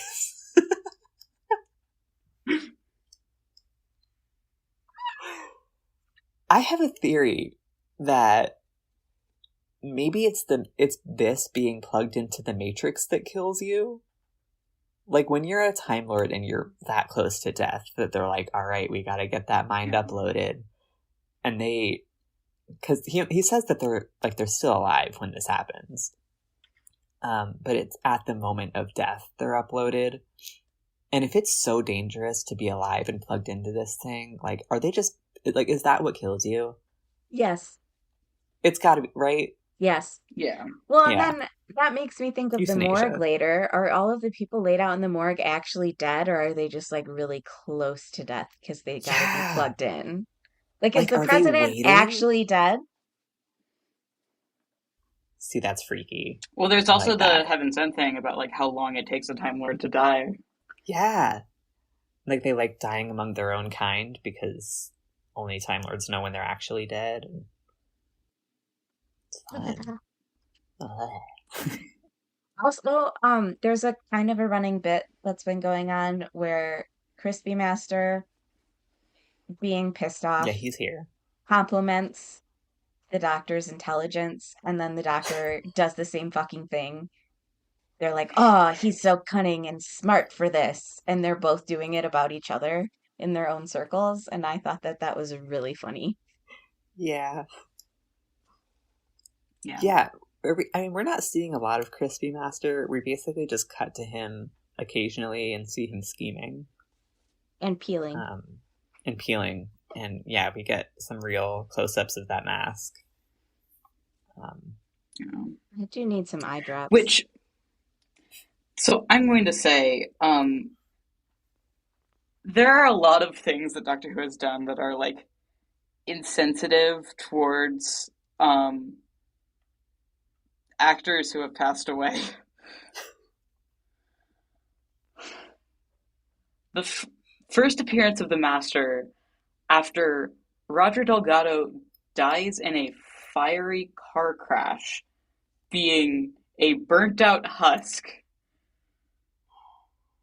It's certainly something. It's a choice. So It's a someone choice there that had was a made. grudge. Someone had a grudge. I think it was just a stupid, bad choice. I don't. Yeah, I think that there was this idea for like lore about like I don't know why they didn't think of like the Master can regenerate. Well, they said that he used up his regeneration cycle, so this But was. they say that. Don't they say that in this? Yes. Yeah. They're the ones making But that they don't. decision. That's yeah. You chose to do that. Oh my God. Yeah, it's like Yikes. it just didn't have to look like it just didn't have to look that way. Yeah. Yeah. Because like I get that like the plot of this is about the Master seeking immortality, etc. Oh, absolutely. But you could have sold another plot to bring the Master back. Yeah. Yeah. There could be other things that the Master wants out of Gallifrey. Yeah. Although I did have a fun time every time he talked about destroying Gallifrey, um, transporting forward Just in my wait. brain to Tuan Yeah, just Master. wait a bit. Yeah. You'll get your chance. Oh, and he does. He does. So that was, I think it's fun to watch that with that knowledge in mind. Because when it Mm-hmm. came out, you don't know he's going to succeed. Yeah. Absolutely. Excuse me. I mean, like, several other people succeeded before him, but he got there. Yeah. And thus begins the fever dream sequence that goes on for an hour. No, half an hour I mean, of easily A 30 bit. minutes. 4 in the Matrix having the worst day of his life. Being I hunted for too would sport. like to hunt the Doctor for sport. Yeah. Yeah. Just girly When will it be my things. turn? I love the dream. The first thing I love about the dream sequence is that he wakes up with his scarf on, but I still not noticed that wearing his other too. clothes. Yeah, Mhm. The Matrix puts his scarf back on him that because was cute. It's it a belongs part of his there. body. At one point, he steps on a giant egg and breaks it open. And it seems like a dinosaur might be about to attack him, and that doesn't happen. Yeah, Yeah, fucking I love obsessed. that part. And then he Yeah, goes, I deny this reality, which, like, yeah. So so he's in the Matrix now. He's in this dreamscape that is being controlled by question mark. It's Goth, but like Goth and the Master. So it's the Master's idea. Goth is controlling this dreamscape, though, and he keeps trying to assert a reality that kills the Doctor, and the Doctor keeps saying, "I deny this reality." So he it's like it's a way of keeping himself alive because, like they said before, these physical effects are having an effect on his real body, which Engen and Spandrel are doing nothing about. They're like, wow, Dude, they're they like just be going, damn, that's crazy. they're sitting there watching it. They're like, yeah, his his heart, his blood Literally pressure is imagining them in dropping. like lawn chairs, like, well, At one point, they say there's a massive blood sugar demand, and they don't like put him on a banana bag or anything. Like, they just let him go through it. well, if he dies there, they can just upload him to the Matrix directly. So, Exactly, just stays in there yeah, it saves forever. them some work. oh my God, one of my other favorite fucking shots in this entire serial is, okay, two things. Number one, he falls off a cliff, and the shot of the dummy in his clothes falling off the cliff, fantastic.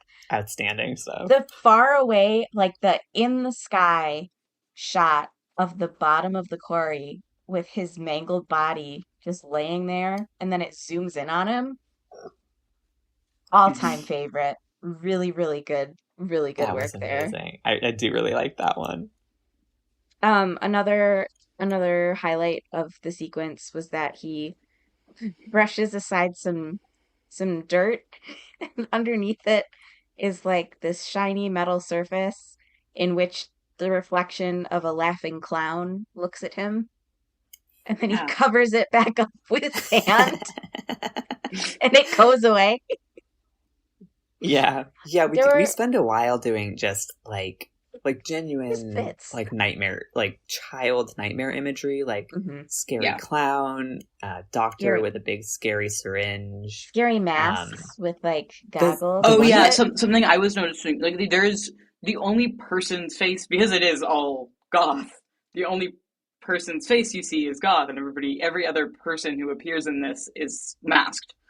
I noted that too. And at first, before I remembered that it was Goth doing this, I thought it was the Master. I was like, oh, is it because the Master doesn't have a face right now? But it was Me Goth. Mhm. too. Yeah. It was a really creepy effect though, especially at the World War I soldier with Yeah. the Yeah, horse. That was They the, both had fucking gas the masks gas scary. mask on, horse. and the way the soldier was walking, as if he Like was staggering. like a, it was like a puppeted corpse. Like that's what it looked like to me. Like Yeah. attached to the, it was freaky. This too is the War We're Games. watching the War Games again, by the Yeah. way. Yeah. This is the War Games. If anyone was keeping track, um, I We need to liked start that. keeping like a War Games counter. You really do. It's great. I liked the dreamscape, and I liked that Engen called it a dreamscape. Yeah. And the fact that like the fact that the Matrix is using these experiences to do like mathematical computations and predict the future reminded me so much of the theory that like our dreams are just us processing our reality as we sleep, Mhm. and processing it into something our brains can use or whatever. Yeah, I gotta say, Yeah. as a crazy vivid dreamer, Yeah. every single night, this was one of the most accurate nightmarescapes I've seen depicted because the most random shit just happens. Um, Also at one point he bares his bleeding thigh to the camera. Thanks to Yes. whoever did that. God bless. Yeah, this is where we get God Chekhov's white bless. shirt, bloodied and wet and torn finally. Yes. Also, Um, some of this stuff like doesn't even it's so interesting where they show some things and then don't follow through with them. Like with you hear the dinosaur, but it doesn't attack him. At one point, he's hiding from this assassin behind a plant, and the assassin's looking around, and then it looks back at the doctor, and you can see a giant spider dropping down in front of him, and then it's just not, it's never, it's gone. yeah. Yeah, I thought that was going to be like I thought that was going to be like a Planet of the Spiders Me reference of some too. kind. But it was just, I think that would have been cool, but yeah, and just then, nightmare imagery. Like, have you ever had a giant spider dream? I can hate those. oh yeah, my mom gets those. I have not. My nightmares tend to be very like abstract. Really, so when I remember a nightmare, it's like because something like touches on like something that's emotionally weird for me at the Mm. moment. I used to have recurring nightmares where they were turning like while I still lived in it, turning my dorm room into the new location for the like campus store, the bookstore. There's people would just like come into my room and make it into their new like a place that everybody needs to be now, Yeah, that's which a I think fucking says something nightmare. about like Yeah, yeah, I how I definitely, was feeling about having people in my space at that point in my life. Yeah. yeah, like I would have a lot of like I'm going skiing, but I've lost my equipment, or I'm getting there late, or the hill is closed. Like wrong place, wrong time dreams, like constantly. Um, I get the teeth falling out and like the brakes on my car don't fully work. And also for ooh, some reason I'm 29 years old and still in high school and I have assignments that are due that I just haven't done. Oh my God. I always miss a yeah. fucking math class. I don't know. Um, did you notice when he started licking and biting the leaves in front of his face? I wrote Yeah. this down too. Did he What's that? eat that? I don't know, but he did when he's hiding behind a tree and there's some leaves in his face and he just starts chewing on them. While they're still attached to the tree. Yeah, I liked that. I really liked that. I almost wonder.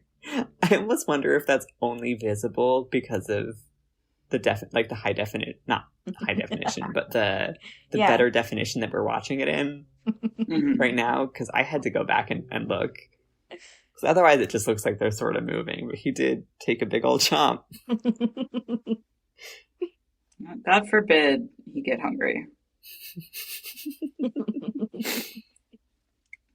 God forbid a man have a snack. One of my next notes is we made Tom Baker slurp a muddy puddle in the jungle. Also, how Yeah, many jungle diseases can we give to Tom Baker in one cereal? yeah. The plot of part three turns into um, a Survivor? yeah, like it turns into the Doctor and Goth uh, in the jungle while Goth is trying to hunt the Doctor for sport. It's like the Hunger Games. It's Hmm. um like Goth poisons the water that he knows the Doctor is going to have to drink, and the Doctor fashions a straw to try and drink it. Like this goes on for the whole thing. I have a note about that, which is that when he started pouring out of the vial, my first thought was, I command this drop of hot sauce to be really, really hot. Yeah, But part three is basically just guards wump him at 4. yep. Yeah. Um, yeah. Oh, when he enters the Matrix, they use the like title sequence visuals, which I thought was really interesting Yeah. because Yes, that implies that this is that the Matrix is what that is depicting. I When like really liked recent that. series had like that's the time vortex. I like the idea that it's the Matrix way better. I Like, that's like cool. that. I really Also, like that. they note that he has a lot higher Artron energy concentration in his brain than most Time Lords. Yeah. Um, which I don't really know the implications of that, but like, the Artron forum, like Time Lords Oh go my and god. then their Fucking Archon Artron Forum. Artron gets, collected to power their universe. Um, so what's going on here? Has he just not forumed enough, or like, is there a buildup? Does he just have naturally high I levels? don't. Like, Is It's this the his midi-chlorians. exactly? Is this the first we've heard of Artron energy? It can't be, right? I don't Well, know. time to consult the ancient Let's scrolls. please and thank you. Because if it is, then that's interesting. First mention in the Deadly Assassin. Yep. Yeah. So I mean, anything that becomes of Artron energy later is just not, like it's built on nothing, which is great. Well, in the Matrix, there's some mud wrestling going on between Goth and the Doctor in a Yeah. river. The doctor demands that the mysterious hunter finally reveal himself. Goth reveals himself. Blonde man jump scare. And they fight in a puddle. I was really fucking hoping they would do Rock Murder by the River too, but That would have been fun. he used a stick instead. Yeah. Also, that whole sequence, really well done. My note is, who is the lesbian I need to thank for this? Oh, I have a note from back in episode 2 about something somebody says about the Matrix, which is, or the Doctor says, "Do you think this stuff is sophisticated? There are worlds out there where this kind of equipment would be considered prehistoric junk." Yeah. Hello? What the fuck did What he mean by worlds? that? I noted that too. The thing is, I think he was talking about something very specific, and I don't think he was the Matrix. Okay. But Personally, I think regardless, he was lying. you think he was just being a bitch? Yeah. Yeah. When in Rome. So true.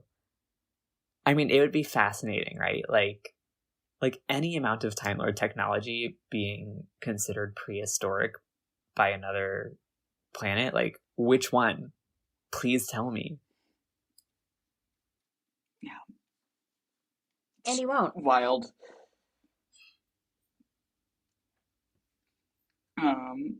One of the times he's denying this reality real hard, it like cuts to like it crossfades with like a shot of computers of like circuitry of like he's imagining that it's a simulation really hard.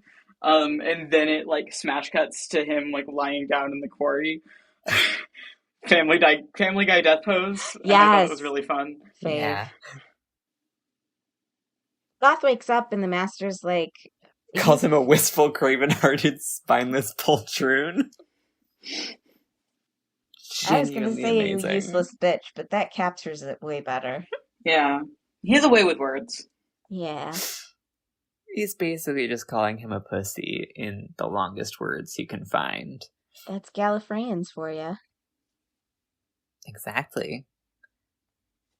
Yeah, the various APC net connections that they're plugged into catch on fire. It was at this point that I realized why they had been in a jungle this whole time, which is that he used the panotropic net. Thank you. This is the point where they're like, yo, Goth must have his own link with the Matrix. What's underneath the Matrix? And they say foundations and vaults from the old time. Again, Mark Platt milks this dry later on. Stephen Moffat milks this dry. A lot of people milk this dry later. Sorry, Stephen Moffat milks this wet later on. Right? Thank you. Yeah. If we go too hard on this bit, we're gonna end up with Milk's This Wet merch. Nothing new under the Who. Nothing new under the Who. Besides some really wet Milking milk. it wet. I hope the milk is new. I don't want old milk. Goth talks about the Master's crazy mental dominance, by the way. Those are his words. Mm-hmm. Absolutely. Yeah. And then dies before he answers the doctor's question. And the doctor says, no answer to a straight question. Typical politician. Ah, Robert. But, like, that's his death. That's it. That's it for him. I mean, Yeah. that's about as fourth Doctor as it gets, too. Yeah. Just moving on, ignoring. It's the second time he's done that today. This is just like Count Dooku. It's just like Count Dooku. In what way? I don't like there being like random ass politician who's like kind of the guy we're focused on for a good bit, but then like a guy with like a weird little freak is the actual guy you're supposed to be dealing with at the moment. Yeah, like he's a problem, but he's not like the problem. And in fact, just killing him will give you less answers than you probably need. Yeah. Everything is Bad like Star guy. Wars for those with eyes to see. I mean, especially Count Bad Guy. Chancellor Yeah. Bad Guy. Chancellor. Count. Chancellor Bad Guy. Yeah. Can you imagine being a count on Gallifrey? I love that. Third worst job on Gallifrey. You'd get laughed out of the fucking Citadel. My next... Wait, no. Sorry. My notes jumped. Oh, no, they didn't. My next note is that Barusa looks like a TikToker. In what way? His mannerisms, his voice, the way he phrases things, the way he dresses. He looks like he would have like His makeup. a beauty channel that disses people on TikTok is the vibe that I was getting. Personally, I don't have TikTok, but I have in the past. So This might be totally insane. But do you know Joe Lycett? I get similar vibes. oh my god, you're so right. Like specifically similar type of like bitchy gay vibes. Yes. Yeah, exactly. Thank you. Exactly. Thank you. No, you're totally right. Please email us to tell me if you know what the fuck I'm saying. Oh, he's the This one is that's like rewriting history, and he says if heroes don't exist, we must invent them. Yeah, this is where Barusa starts going on about we must adjust the truth and basically lays down the law about how they're going to do that. Okay, so that, I'm sure that sentiment isn't, like, he's not the only one that does that. So this might explain why Rassilon is held in such high regard, even though he was a piece of shit. Because they just rewrite history to make it look as good as they possibly can with the circumstances, even though it's bad. Yeah. Very British, also. We're going to read Cat's Cradle times Crucible. We're going to read Lungbarrow, and we're going to listen to the audio drama Omega. And we're going to circle back to that. Oh, man. Oh, anyway, we're getting there in a bit. Hang on. Yeah, this scene ends with the doctor quoting something Barusa said to him in class, which was, "Only in mathematics we find truth," which he's being a bitch about. Like the doctor's saying, like, oh, that he's taking such this like calculating view of what's happening. But another thing that gets like not that phrase specifically, but like this idea of that it came from the war games of Time Lords, this like very calculating society and like math taken very literally as part of this is gonna grow as a theme here of like math is politics. I mean, Fascinating. we're gonna get all the way up to math is reality Yeah. in Legopolis. Math is reality, it precedes math is politics. Yeah. It's outstanding. But like Um, Leslie, you're totally right about like the rewriting history thing. Like that is so foundational to basically everything we end up learning about Time Lords. Like spot on. do you have the script pulled up? I do. Um, can you look up Bruce's line that ends with the word verisimilitude? Verisimilitude? I believe you know something of the Master's past. We've bumped into each other from time to time. Then before you leave, you can assist Coordinator Engin to compile a new biog of him. It doesn't have to be entirely accurate. Like Time Lord history. A few facts, Coordinator, will lend it verisimilitude. We cannot make the Master into a public enemy if there is no data on him. That's insane. I That's a really like this scene crazy thing for to say. like the almost casual and blatant wholesale construction of a convenient political narrative. Absolutely wild to me. This is also, isn't this where we got lore about regenerations? About there It being is. 12 and stuff? It's where we get the 12 regeneration / 13 bodies rule. Yeah. Mm-hmm. But only for some. Only for Or- some. Or most, I should say. Yeah, because the idea, again, is that I guess the Master has used up all of his by this point. And wants more, which is like the whole That's point his of whole what he's thing. doing here. Yeah. Yeah, it's the whole point of what he's doing here is trying to get more life. Yeah. And what he This is basically continues to do forever. This is also where we learn about the stash and key of Rassilon. Also, they talk about the president and they use he exclusively. What about she for president? Yeah, Oh, they don't have women. at this point I have the perception that this is the planet of the William Hartnells and there just aren't women here. You know?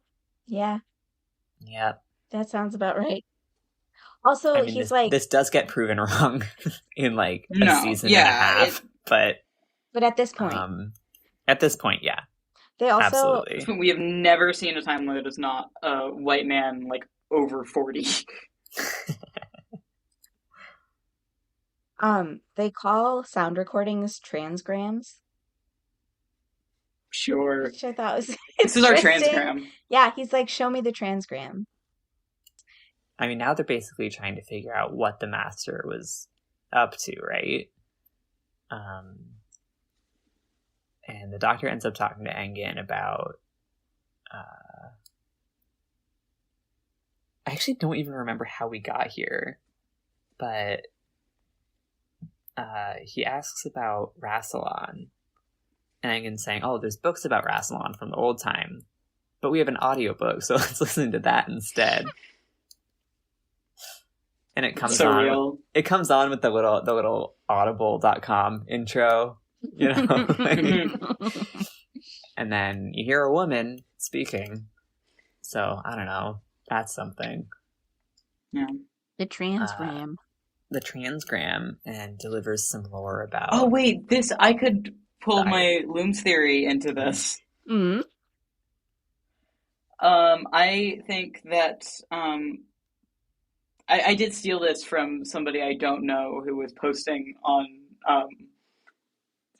Records Doctor Who in 1996. I think that TARDISes and Time Lords are the same species with extreme sexual dimorphism. I fucking love that theory. And I think it's true. Pythia's Curse is a like folktale that describes what happened when the like genetic engineering that made using TARDISes for time travel possible happened, which made them unable to be used as people or unable to make them unable to carry children. And that's why there's no women on Gallifrey. Yeah, I'll I believe think I that. caught most of that. Which I'll is bullshit. Like incorporate that. that's nothing. But I mean, it's amazing, though. No, it's everything. yeah, If it can be done, you should do it. I Theorize it, I mean. I will have like essays worth of thoughts on looms and their relationship to like Gallifreyan gender and like the politics of sex and reproduction and the way that Mark Platt seemingly understands nothing. Um, but we'll get there. We'll get there. And we should have that on a t-shirt. We'll get there. Yeah. My tinfoil hat theory, so we get the audiobook talking about like Rassilon anchoring the Eye of Harmony or whatever.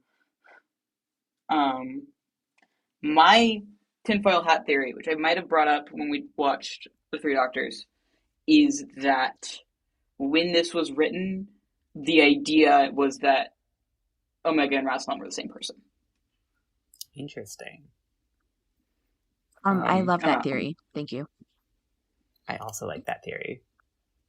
Because there's no like reference to Omega in relation to the Eye of Harmony here, even though that was.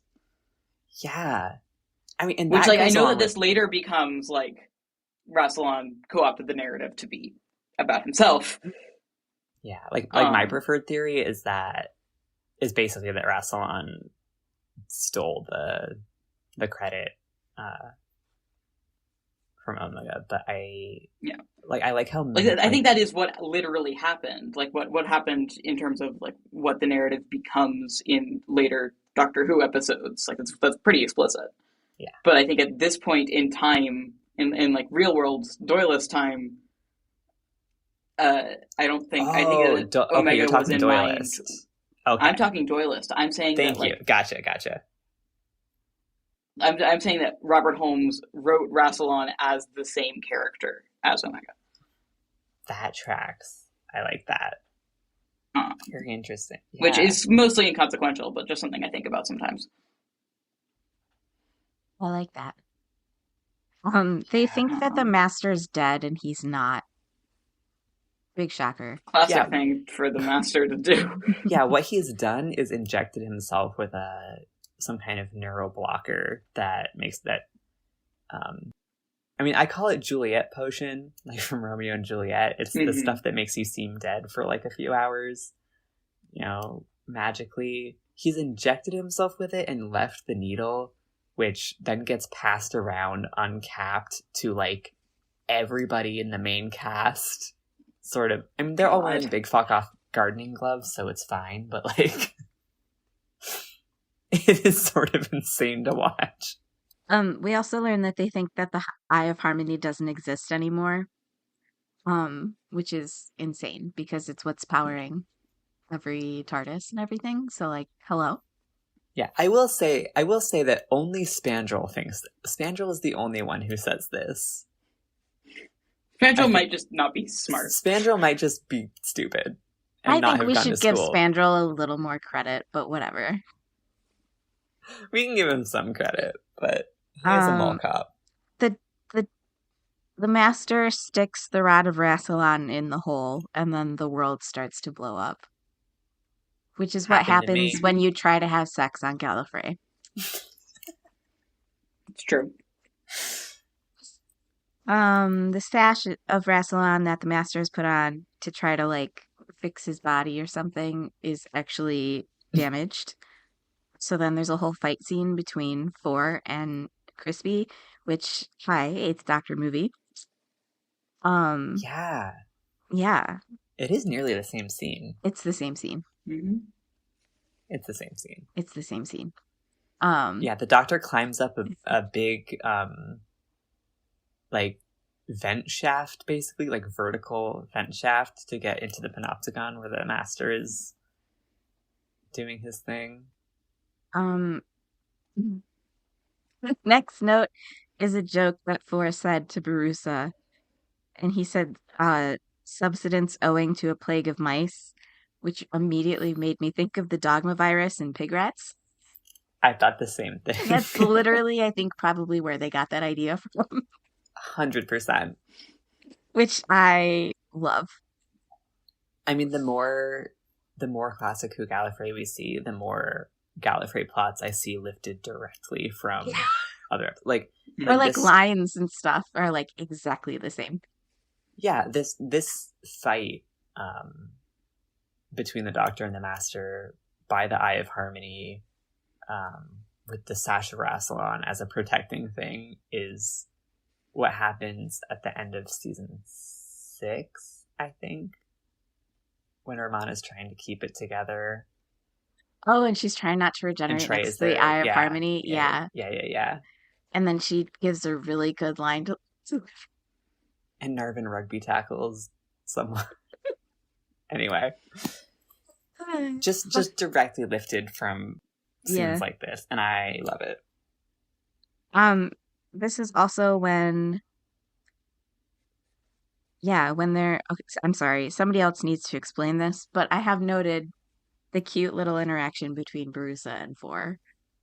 Their At little the very end, when he calls him sir. Yeah. yeah, yeah, that's at the very end. That's like the last thing that Yeah. happens. After we did it, Patrick, we saved the city. Well, and then there's a whole little scene after that where those two guys are talking. Yeah, Which two guys? Um, Angan and Spandrel, I think. Oh yeah. Yeah, because they see the master's face in the clock, and then the clock disappears. Like, Right. literally, like the master's like still they're alive, like- and like, should we tell the Doctor about that? They Nah. both They literally leave just go, Gallifrey. the master. Yeah, they both like the Doctor and the Master both leave Gallifrey, and the Time Lords are just like, okay, bye. Well, not our problem anymore. Well, they had established like pretty early on. I think it was, I don't know, it was one of them. Barusa maybe said, like, if you two have beef, like, you can't settle it here on Gallifrey. Like, you have to take it somewhere else. Take it outside. So they do that. So I think You don't have to go home, but you can't stay here.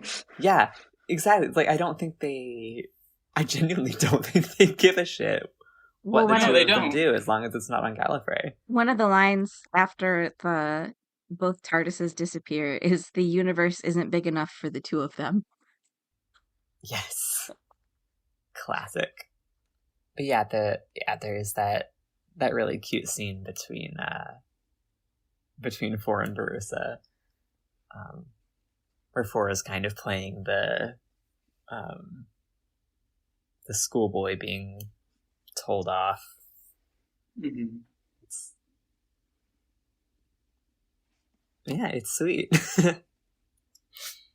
We get a bit more of specifically Four and Barusa in the Invasion of Time, which I think ends up being a more interesting dynamic between the two of them. They spend more time talking. But I always really enjoyed this one. Barusa gives him a 9 out of 10. Yeah. And he says, thank you, sir. Thank you, sir. I like Four's even got the kind of hunched shoulders thing going on. Like, he's really playing with it. It's cute. Yeah. I liked that. I also like that they called the Eye of Harmony Rassilon's star. It's cute. It's cute. They didn't do that a lot. If Rassilon wasn't a piece of shit, it would be, like, I would really love it. But, you know. Exactly. No, I just like that they have multiple names for it. Like, yeah. The sort of depth of lore you get around it is outstanding. And it's all essentially just like, I don't want to call it like bullshit, but it's like, it's an interesting kind of world building where you just need to say like a couple of words and the audience fills in the blank, which I find very impressive every time I see it. And I find that happens a lot with Gallifrey, specifically in Doctor Who. Mm-hmm. And specifically in The Deadly Assassin. I mean, like I said, they just say stuff all the time. And then we go on about vaults and tunnels? Yeah. Was it? Foundations and vaults. Foundations, exactly. And something Russell T Davies loves to do later on with the Time War, especially, of just like naming random shit. And like, Yeah. I don't know what the fuck that thing I referenced was, but it doesn't matter. Like, we don't see the Time War, and that's on purpose. The Nightmare Child. My favorite that I always come back to is the what was it? The could have been king and his army of Never uh words. yeah, it's like it's something as It's well some. as never It's words. something in Never Yeah, Words. Yeah, I come back to yeah, that one too. It's not has-beens. yeah. It's something similar to has-beens though. Yeah.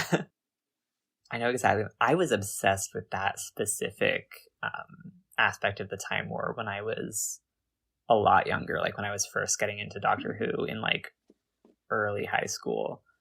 And like that was all I knew about Gallifrey, period. Like I hadn't seen any Classic Who or E stuff at all. Like those descriptions of the Time War enchanted me so much. They're enchanting. I love a dreamscape. What can I say? Yeah. Have I got the episode for you?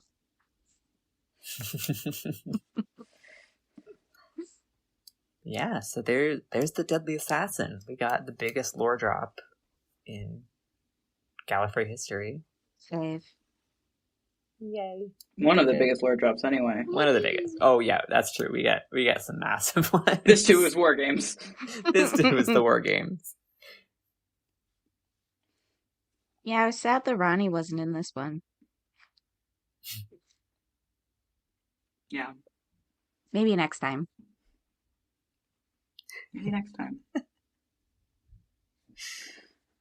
What is first awards? I think I would like to nominate Runcible for the Harper Award for deserved more screen time. 100%. Agreed. I have to agree with that. What I was almost want to. was there an overacting award? I wanted to give that to Barusa. He slayed. If anything, he was underacting. Yeah. He was not very expressive in a way that I like. I agree that he slays, but Fair enough. He Fair was enough. slaying. I feel like. I mean, do we create a massive lore drop award?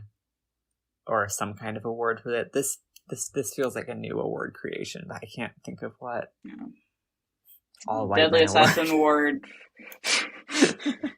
No, we're not celebrating that. No, we're not at all.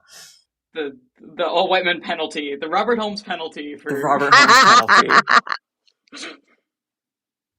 Yeah, that's Oh it. God. Robert Holmes penalty for lack of diversity or cultural insensitivity. Yeah. Oh man. Yeah, actually, there was that whole samurai moment. They So- even got into it with the music. Anyway, Yeah. Yeah. Yep. Because he couldn't get out of here without like, oh, we need some Orientalism in here. We had to throw in the Orientalism visually Just- and audibly. just for it. He was like foaming at the mouth. Like, oh, there's only white men in this. There's nobody for me to be racist to. We gotta do Yellowface. Please. Because he couldn't just hold off for like 2 more stories. No, Nope. not an option. Yeah, and I think that's why like he had to get it all out with Talons. All right, All right. Great. final Did you guys thoughts. Did you guys like this one? I enjoyed it, yes. It's fun. Me too. One of my favorites. I always like. I think I enjoy it more than I think I'm going to every time. It's still not like it's something that I understand like the importance of, and I think that it's a good episode. It just doesn't click with me in a few ways. One of my notes I had that I didn't say was because we talked about this enough was I get bored when there's no women on screen. It's fair. Like I just my brain slips off of it. I'm just like I don't. Relate. Yeah. I feel that. I definitely have my issues with this one. Like, I mean, obviously from that kind of standpoint, like, for sure, like, yeah, we talked about that quite a bit, but also, like for me, it's not the strongest story by any means. Like the entire, like I've seen this several times, and it was only this time that I noticed the Eye of Harmony stuff only comes in like the last 15 minutes of part 4. So like while I love it for all that it does for us, like all the lore it gives us, like I still like don't even really understand the plot.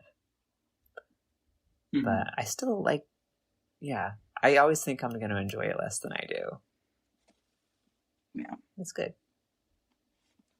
Our next bonus episode on the Patreon feed at patreon.com/Gallifrey ad nauseam is The Face of Evil.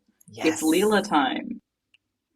Yep. And then on the main feed, we're going to get to the Invasion of Time. Yes. We get the Leela bookends. Mm-hmm. Excellent. Yeah.